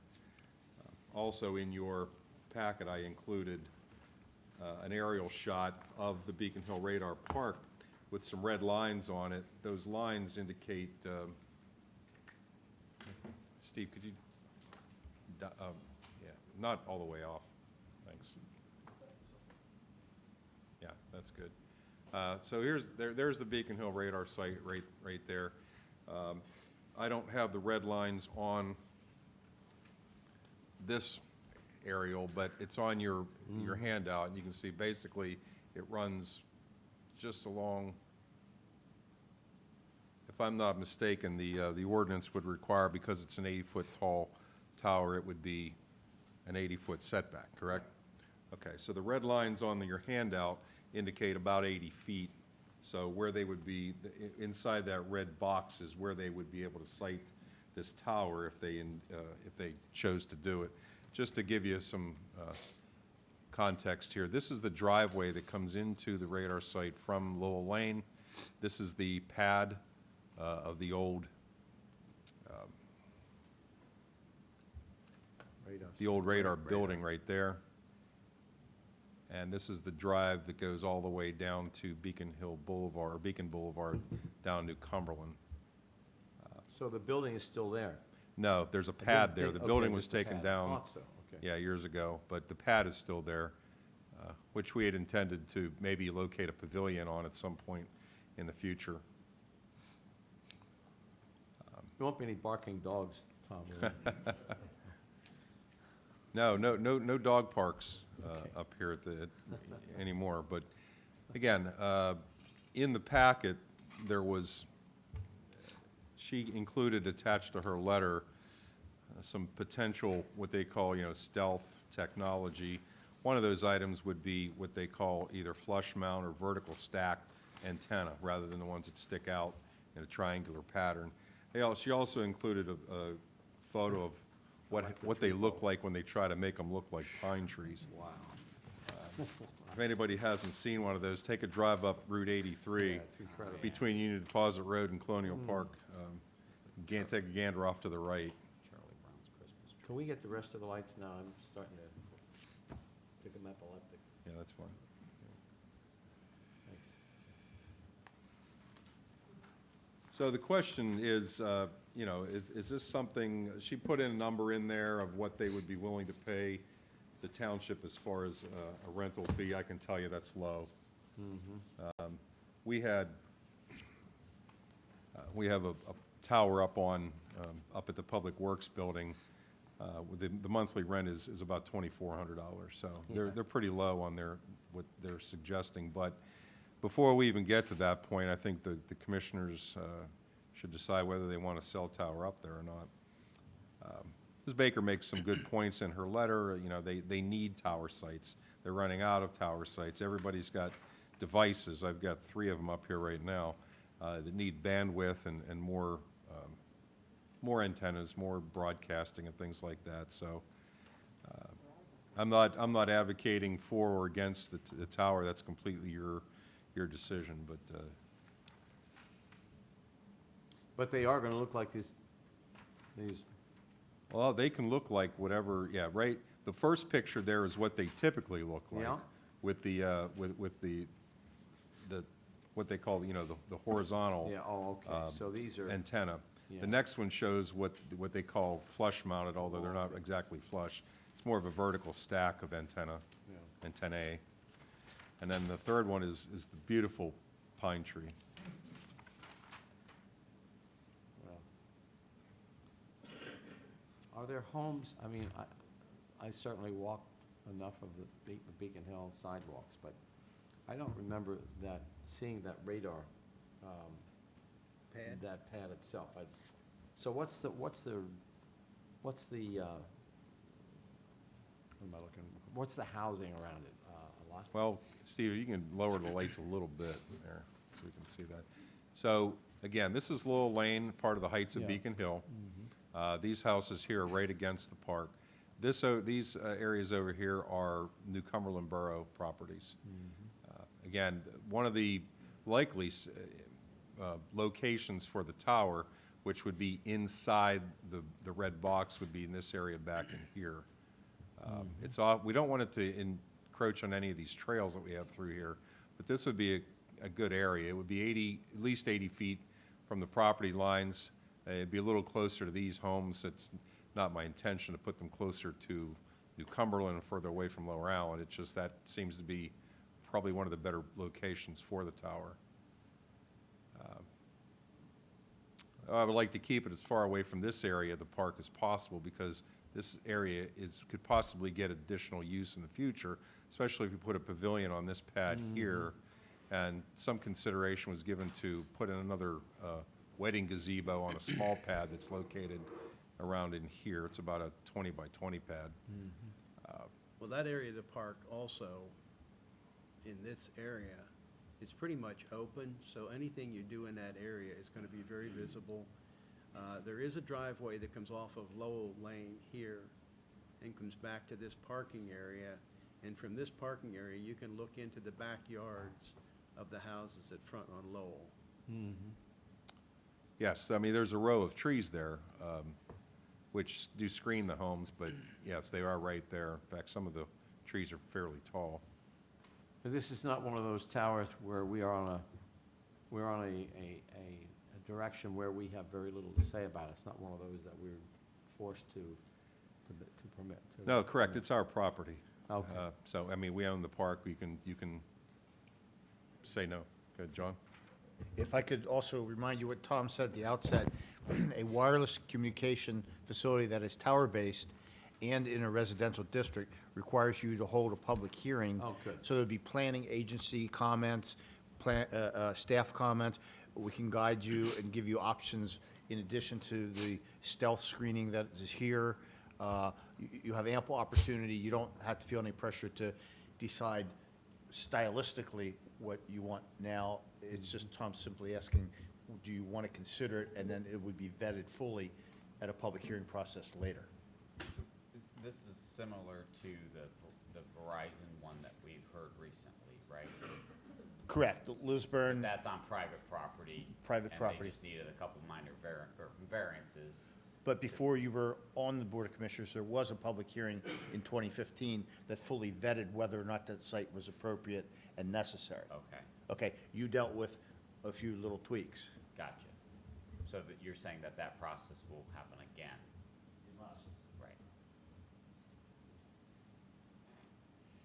So you're saying, Tom, that the rent could probably be negotiated up?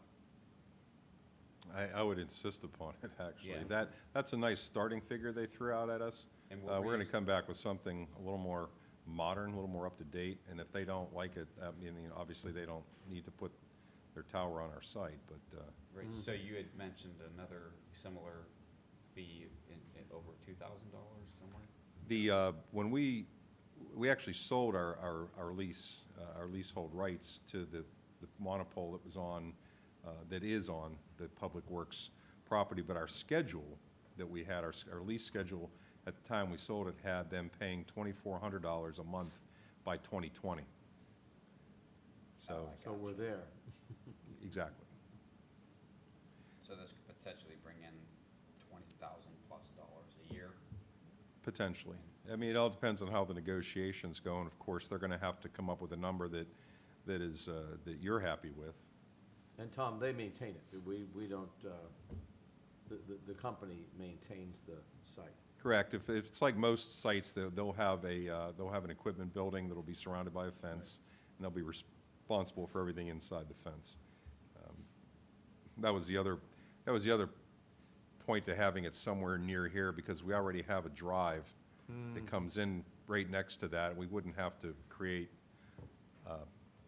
another way for them to get in. So we should hear what the people think.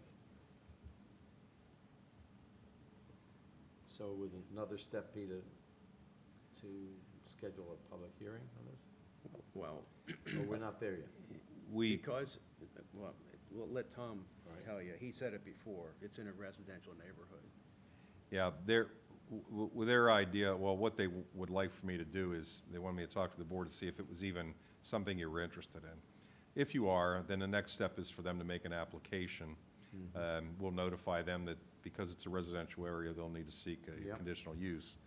And so anything that would happen is months away, No, I get obviously, because there's so many steps they have to go forward, that we have to have the hearing and everything. And frankly, they may decide that it's, not worth it. I don't, they're Well, I pretty think- interested in the site, but I think Vice President Malone brings up certainly an interesting point. There's certainly, if it's not objectionable to the people who live there, it's revenue for the township that we don't have to do anything but let them put that up. And if it benefits those who have devices in the area, if it's gonna give them better bandwidth, I don't see it as a downer. well, this is the thing about towers, is I think everybody has sort of become to a point where they think of them as a necessary evil. Nobody wants to look at them, but everybody wants to use their devices. So, and after a while, they sort of blend into the background. You don't really notice them. But yes, the folks that live up there should absolutely have, have a say. And it seems like the only way that's gonna happen, where we gauge their response to something like that, is if we trigger moving forward, right? Yes. Yeah. If Chantel makes, or Baker Acquisitions or Chantel, whoever the entity is, makes an application. So, Did you get your answer? I did. So I'll talk to Ms. Baker tomorrow and see what, she can talk to her associates and see what they want to do. So the next item I have on the agenda is, earlier in the year, we had discussed $25,000 that was earmarked for the Windsor Park recreation area. Hey, Dan, can you pull up Cedar Spring Run Park across the lights are fine where they are, Steve. Yeah. Anyway, the residents of Windsor Park were concerned, obviously, and we had talked to them about doing a survey of the residents up there. We haven't done the survey yet. It's sort of been put on the back burner, but the $25,000 is still in the budget to be spent up there. So the question is, we have a couple of options. One of the things is this is the Cedar Spring Run Park across the creek here. This area right in here, which is just south of the bathroom building, was originally, in the original design, supposed to be a what was called an outdoor amphitheater. It was rows of concentric stone rings that you would sit on. There's a little bump out down here on the path, which could be, as a podium or something set up there, or a small stage if there was some sort of musical presentation. But nothing has been done with this yet. Not sure if the board wants to move forward with that original concept of the outdoor amphitheater. Another idea was to use that area to put in, let's say, playground equipment for older kids. Most of the stuff up here is for tots. There's a small swing set which is really just nobody over the age of 2 can really use it much. The rest of it is small climbing equipment and a short slide. If the board was interested in equipment for older kids, it could also be put in that area in lieu of the stones. Another option, which I spoke with Dan about, is that the money could just stay in the park escrow fund, which is where it's at now, and we could save it for some future project. So the reason I brought it up was because the money's in the budget. This area has not been developed yet. And so the question was, do you want to use that money for that, the development of that park, or we just want to keep it in the park escrow fund and use it some point in the future? What are your wishes, commissioners? So for the park escrow fund, so at the end of the year, if we don't spend money, does that automatically happen, or does that get triggered by the board? Or I mean, because otherwise, my understanding that funds that don't get spent in the budget just kind of, they go to the fund balance, right? Well, yeah, this one particularly, because it's in the park escrow fund, Oh, okay. The expenditure would trigger a transfer. We just simply wouldn't spend, if we didn't spend it on anything, the money would just stay there. It wouldn't be, That's the park that they went left alone, isn't it? Yeah. the Windsor Park, Yeah, well, some of them want left alone. well, some of them went left alone. Most of them, I would say, near the park, they want it left So alone. my question then, right now, is do we have an idea of where our park escrow fund stands? I did not look at the balance before we came here. I mean, is I it, have to check with Mr. Grove to see where that's because at. that would be cumulative of all of the projects we haven't done in years past, right? Yeah, the money comes into that fund from developers. They pay a certain fee in lieu of, if they don't create a park or Okay. create space for a park, they give us a fee in lieu of, which we put into this escrow fund to use for parks. We've used quite a bit of it over the years. More comes in, especially with larger developments such as Arcona. That money, they don't want us to do anything with that area out there, so why don't we just leave it there for that disc thing or whatever for out the. Oh, for the Out Golf, of the community park, yeah, disc golf. but that's It's what's interesting. there. That's, I would concur with that. I mean, not necessarily give it to the disc, but I'd rather see the Windsor Park plot remain left alone. I'm not sure that an amphitheater out here, it just seems to me there's too much traffic and for the park out here. I mean, People out there and that draws from that, what is it, Oxford Manor? over in Windsor Park. Yeah, and they start drawing from Oxford Manor and it just causes chaos, so I just leave that alone out there. I think if we were to do anything out here, I like the idea of potential for equipment for older youth. Because I have seen, I've interacted with some kids that looked like they would love to be doing something positive if there was something out there to do something positive about.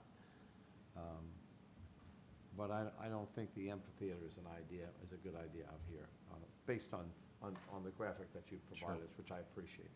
I think that may have been taken in the same place as the frisbee golf, or I'm sorry, disc golf. I'm not allowed to call it frisbee golf.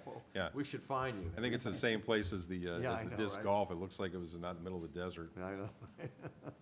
But It's a nice picture. the rec board, this was brought before the rec board, and actually they like the idea of the outdoor amphitheater. Not only for performances, let's call it musical performances, but also as an outdoor classroom, although I'm really not sure how much that would get used. I just don't think you'd hear the speaker, honestly. That could be too. But, I've sung at weddings outdoors, it's not easy. So last year, I walked on some of the park tours with the rec board, or a couple of those parks, and, I mean, they're very good people, and I think they have some great ideas.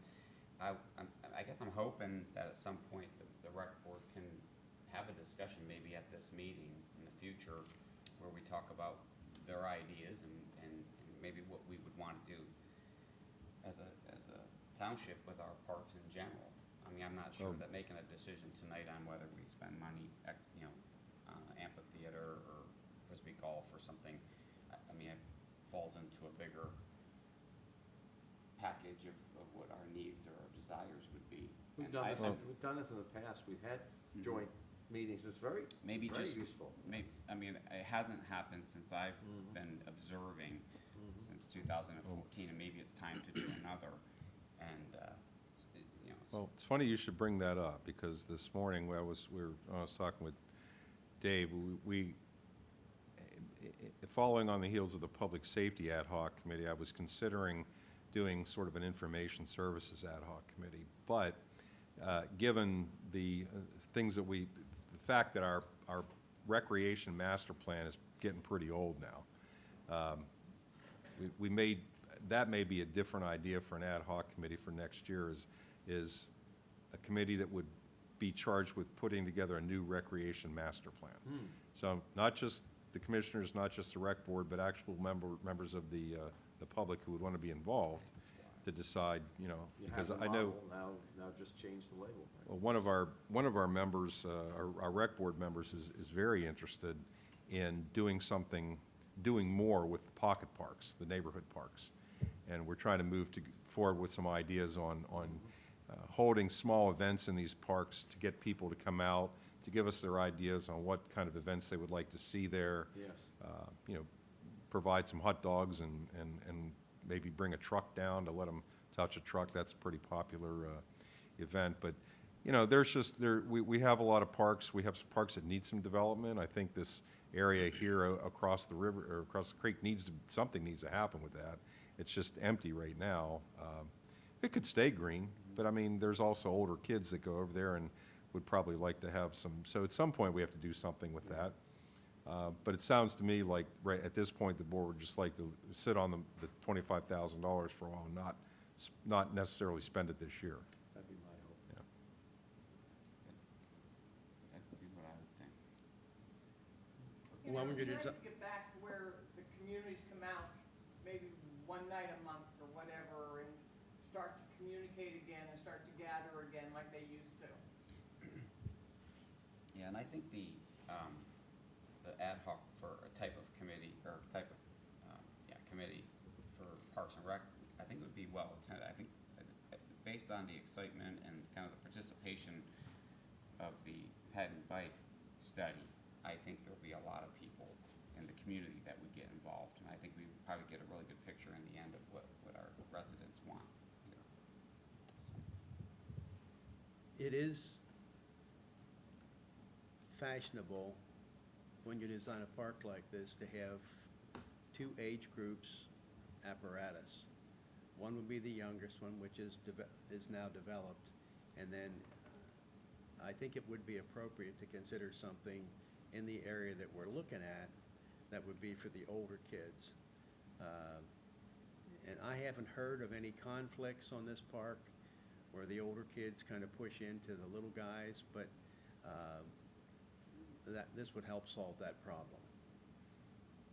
I've just So, observed, just kind of hanging out, you know, they look like they'd love to be out there if there's something for them to do. Yeah. Yeah, they're not infringing upon the younger kids. I would bow to the other commissioners if they want to sit on the money for a while, but I'd really like to see us, in the not-too-distant future, put some activities there for them. Be wise. Mostly what they do now is ride their bikes. And they ride across the bridge and ride it around our parking lot too, which is fine. They're not causing any damage. There is an area back toward, very far back. You can't see it on the image right now, but this area right here is all open field. Originally, in the original design, that was all supposed to be, I guess, planted with trees, but we wanted to leave a larger area where they could play football or wiffle ball or throw discs. You're learning. Yeah, I'm learning. So, okay, well, it sounds like the concurrence of the board is to leave the money sit in Parks escrow for right now. For that, yeah. Okay, very good. Lights, please, Mr. Gaffer. Finally, what I have is, we have, at your next meeting, we will have length of service recognitions for 2 employees. 1 police officer for 5 years of service, and one of our police records clerk for 10 years of service. So just letting you know that that's going to be on there. We'll have the certificates, and hopefully they'll be able to attend to receive their certificates. But we will have them here for presentation. Good. Good. And I have nothing further tonight.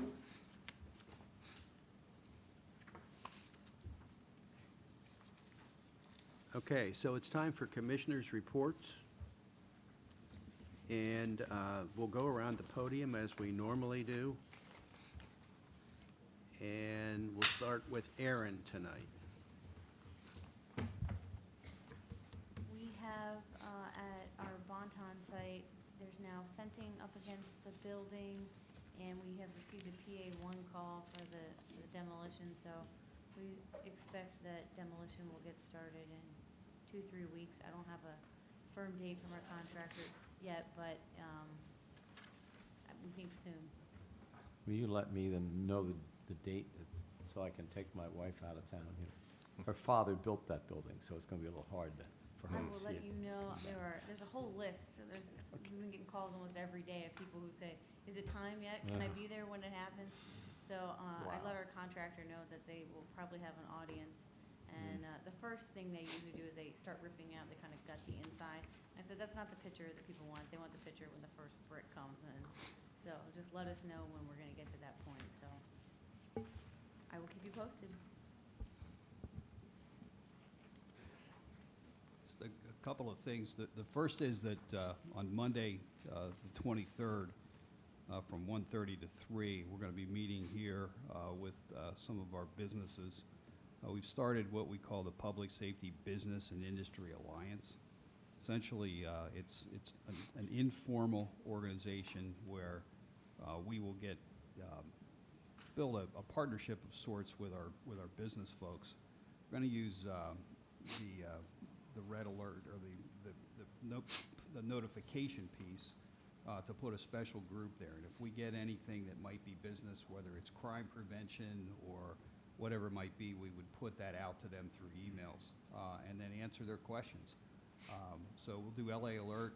We'll talk about that. We'll talk about the task force, the 8-county task force in the area has a business and alliance group.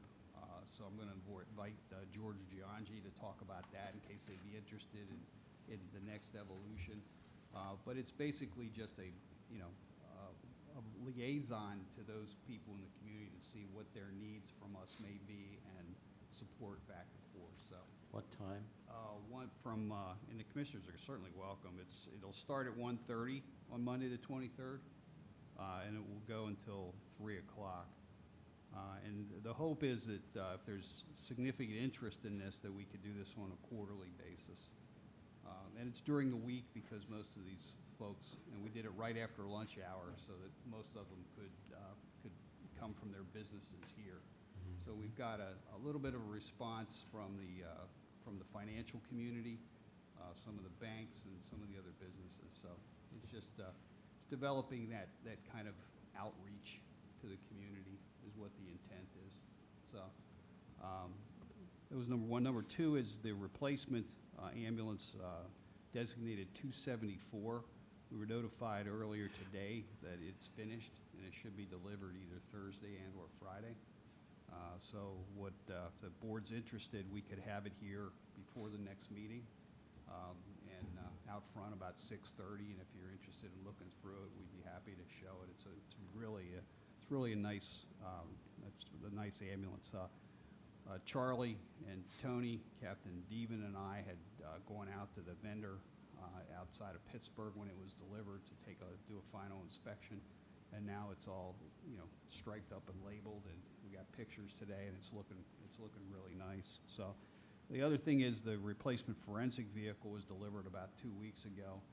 It's having some final interior work done to it, but we would also, at the same time, if the board's interested, bring it for it to be displayed so you could see both units at the same time.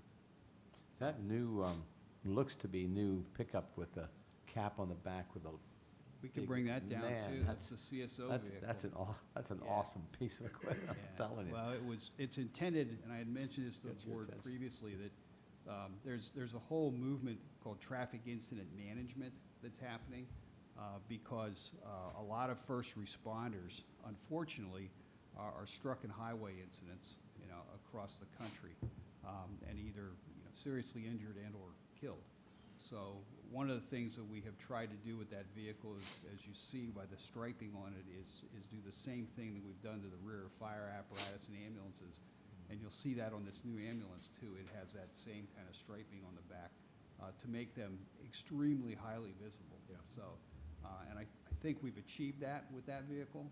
I believe You you certainly have. can see it, and it has the lighting package to support it. So we'd be happy to we'd bring that down too, and have all three of them, have a little, road show for everybody if you're interested. Tom, do you think there could be a reminder on the packet that goes out? Because I'm a creature of habit. I would maybe not remember that it's going to be here at 6:00. Sure. Thanks. That's, Just recall you have a public hearing that night, so I'm you want sorry? You have a public hearing that night, so you want to do it before 6:30, too. yes, Okay. you're talking about the day of the business, the 23rd. Okay, so when, No, I was a question. Are you talking about the 23rd? we do it whatever And meeting whenever, okay. would be convenient. If there's a 6:30 hearing that night? 6:30 here on the 23rd. Yeah, There's Which would be the next board meeting. Yes? Yes, Yeah, so we could be here at 6 o'clock and then let everybody know. So you stop and see the vehicles and then come in and conduct the hearing. I just asked for, because I'll try to remember right then. Steve? Carolyn? Just a question, did anybody follow up on, the gentleman that out on, let me think here. Over in Ranamilla, where they poured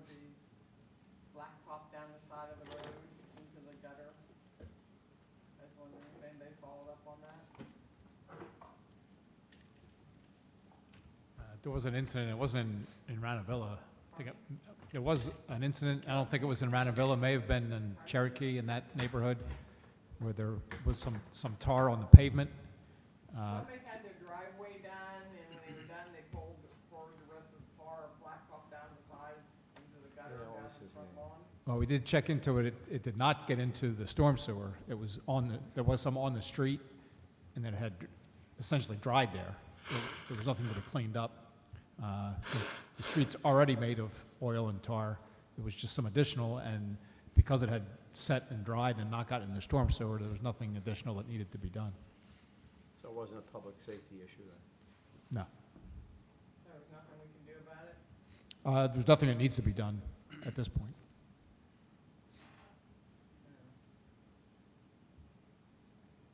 Because I know the gentleman was very upset about it, which I would be too, if somebody poured it down the side of the street and in my grass. Yeah, I don't know about it being in the grass unless this was a different incident. I'm sorry? I don't know about it being in the grass unless this was a different incident. Well, he said it was poured down the side of the street and you come down Okay. into the grass. Now, I guess once you move the grass down, then get rid of it too, but But we did check into it. you did check on it. Yes. That's all I have. Well, while Dan has the mic, I just want to thank you for the improvements that were made to Hartsdale Drive and Ross Moyne. It was great, came home from church, no, we couldn't have come home from church, it was, one of these days, I don't remember what day it was, but it was nice to see the guys out there, and boy, it's so much nicer riding over that, it's another major thump. I'm waiting for the neighbor who had a problem with it to realize it's fixed. You know how that goes. Tom, you wrote a great fireworks letter to the Thank you. senator and representative. Good job. That's all I have. I haven't gotten any reply yet. Well, I don't think we should go into holding breath mode, but You may be right. Dean? I just wanted to say we're in September, I'm ready to get into the budgeting stuff for this year. I've talked to a lot of residents about it and a lot of things that might be coming down the pike, and I would just to continue to encourage this body to be open and try to come up with creative ways to let the public know what's going on with our finances, which we do a pretty good job with, but I think in this day and age, people want to be spoon-fed perhaps a little bit more. So I look forward to budget this year and seeing, diving into some of those challenges if we have them coming. But the other thing I wanted to say is the signs up at Arcona for direction through the development look really good. And so even though it took a while, I thought they made it very easy. They're at every single turn, and they fit in nicely. Even if it took them some time to go to their printer, they fit in nicely with their kind of design for selling those places right now as far as the look. I think it was a double-edged sword because I think the traffic's increased, but what are we gonna do, right? And I was just curious, Jeff, from your perspective over there, what's the traffic look like now? I don't mean to put you on the spot, but I try to avoid going through it. I try to go down Sheepford now, but every now and then we go through there, and it seems like the traffic's picking up, so. I've not seen the area that's,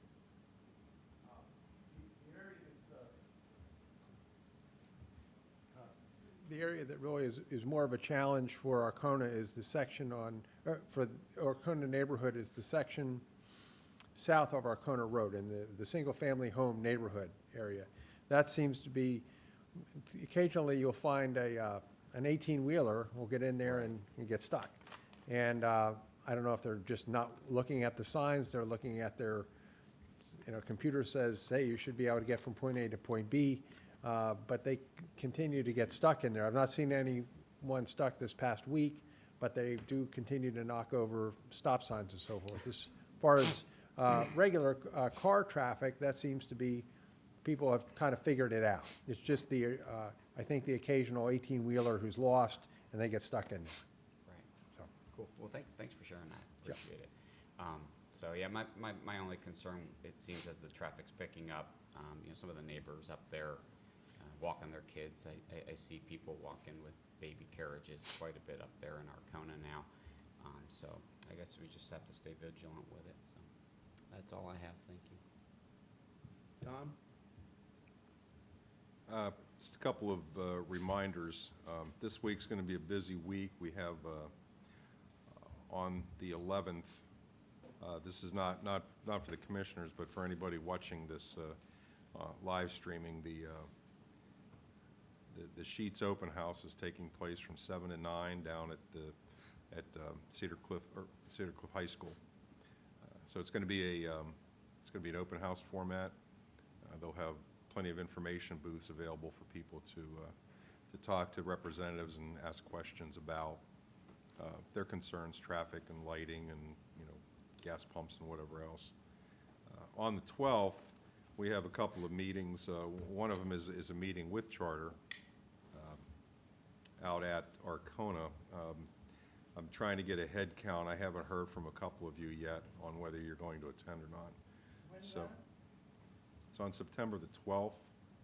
It's coming Thursday at 1:30 p.m. Here? No, out at Arcona. It's going to be held at Thea Restaurant.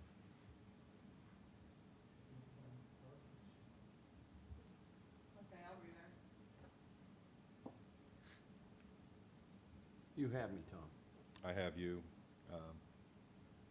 You have me, Tom? I have you too, Ed. Oh, And- I and thought I was already. I didn't. I don't. If I got a reply from you, I missed it. But yes, that's a yes. Yes, so yes. Okay. The members of the Planning Commission were also invited, but we haven't heard from any of them yet.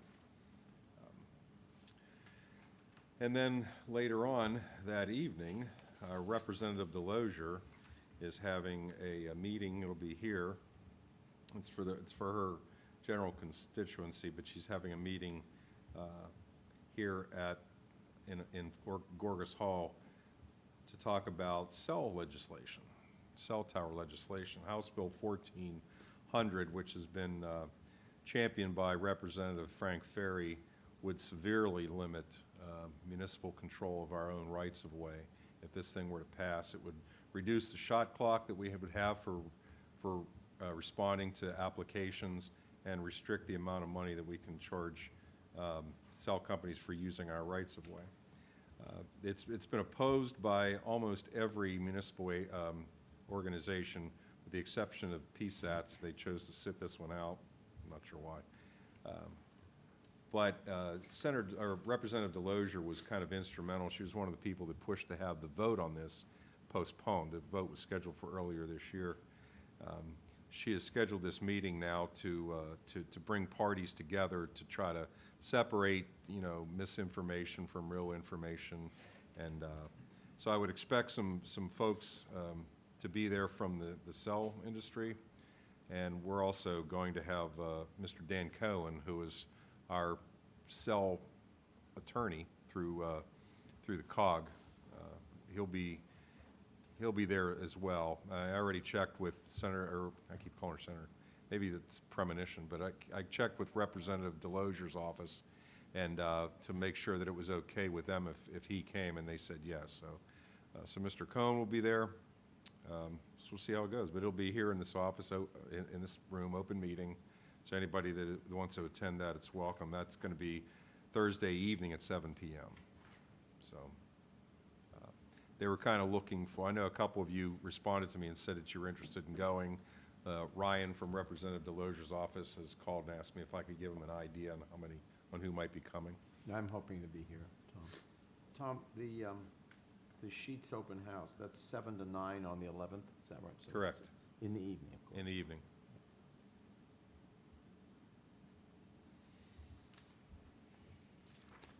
And I have nothing further.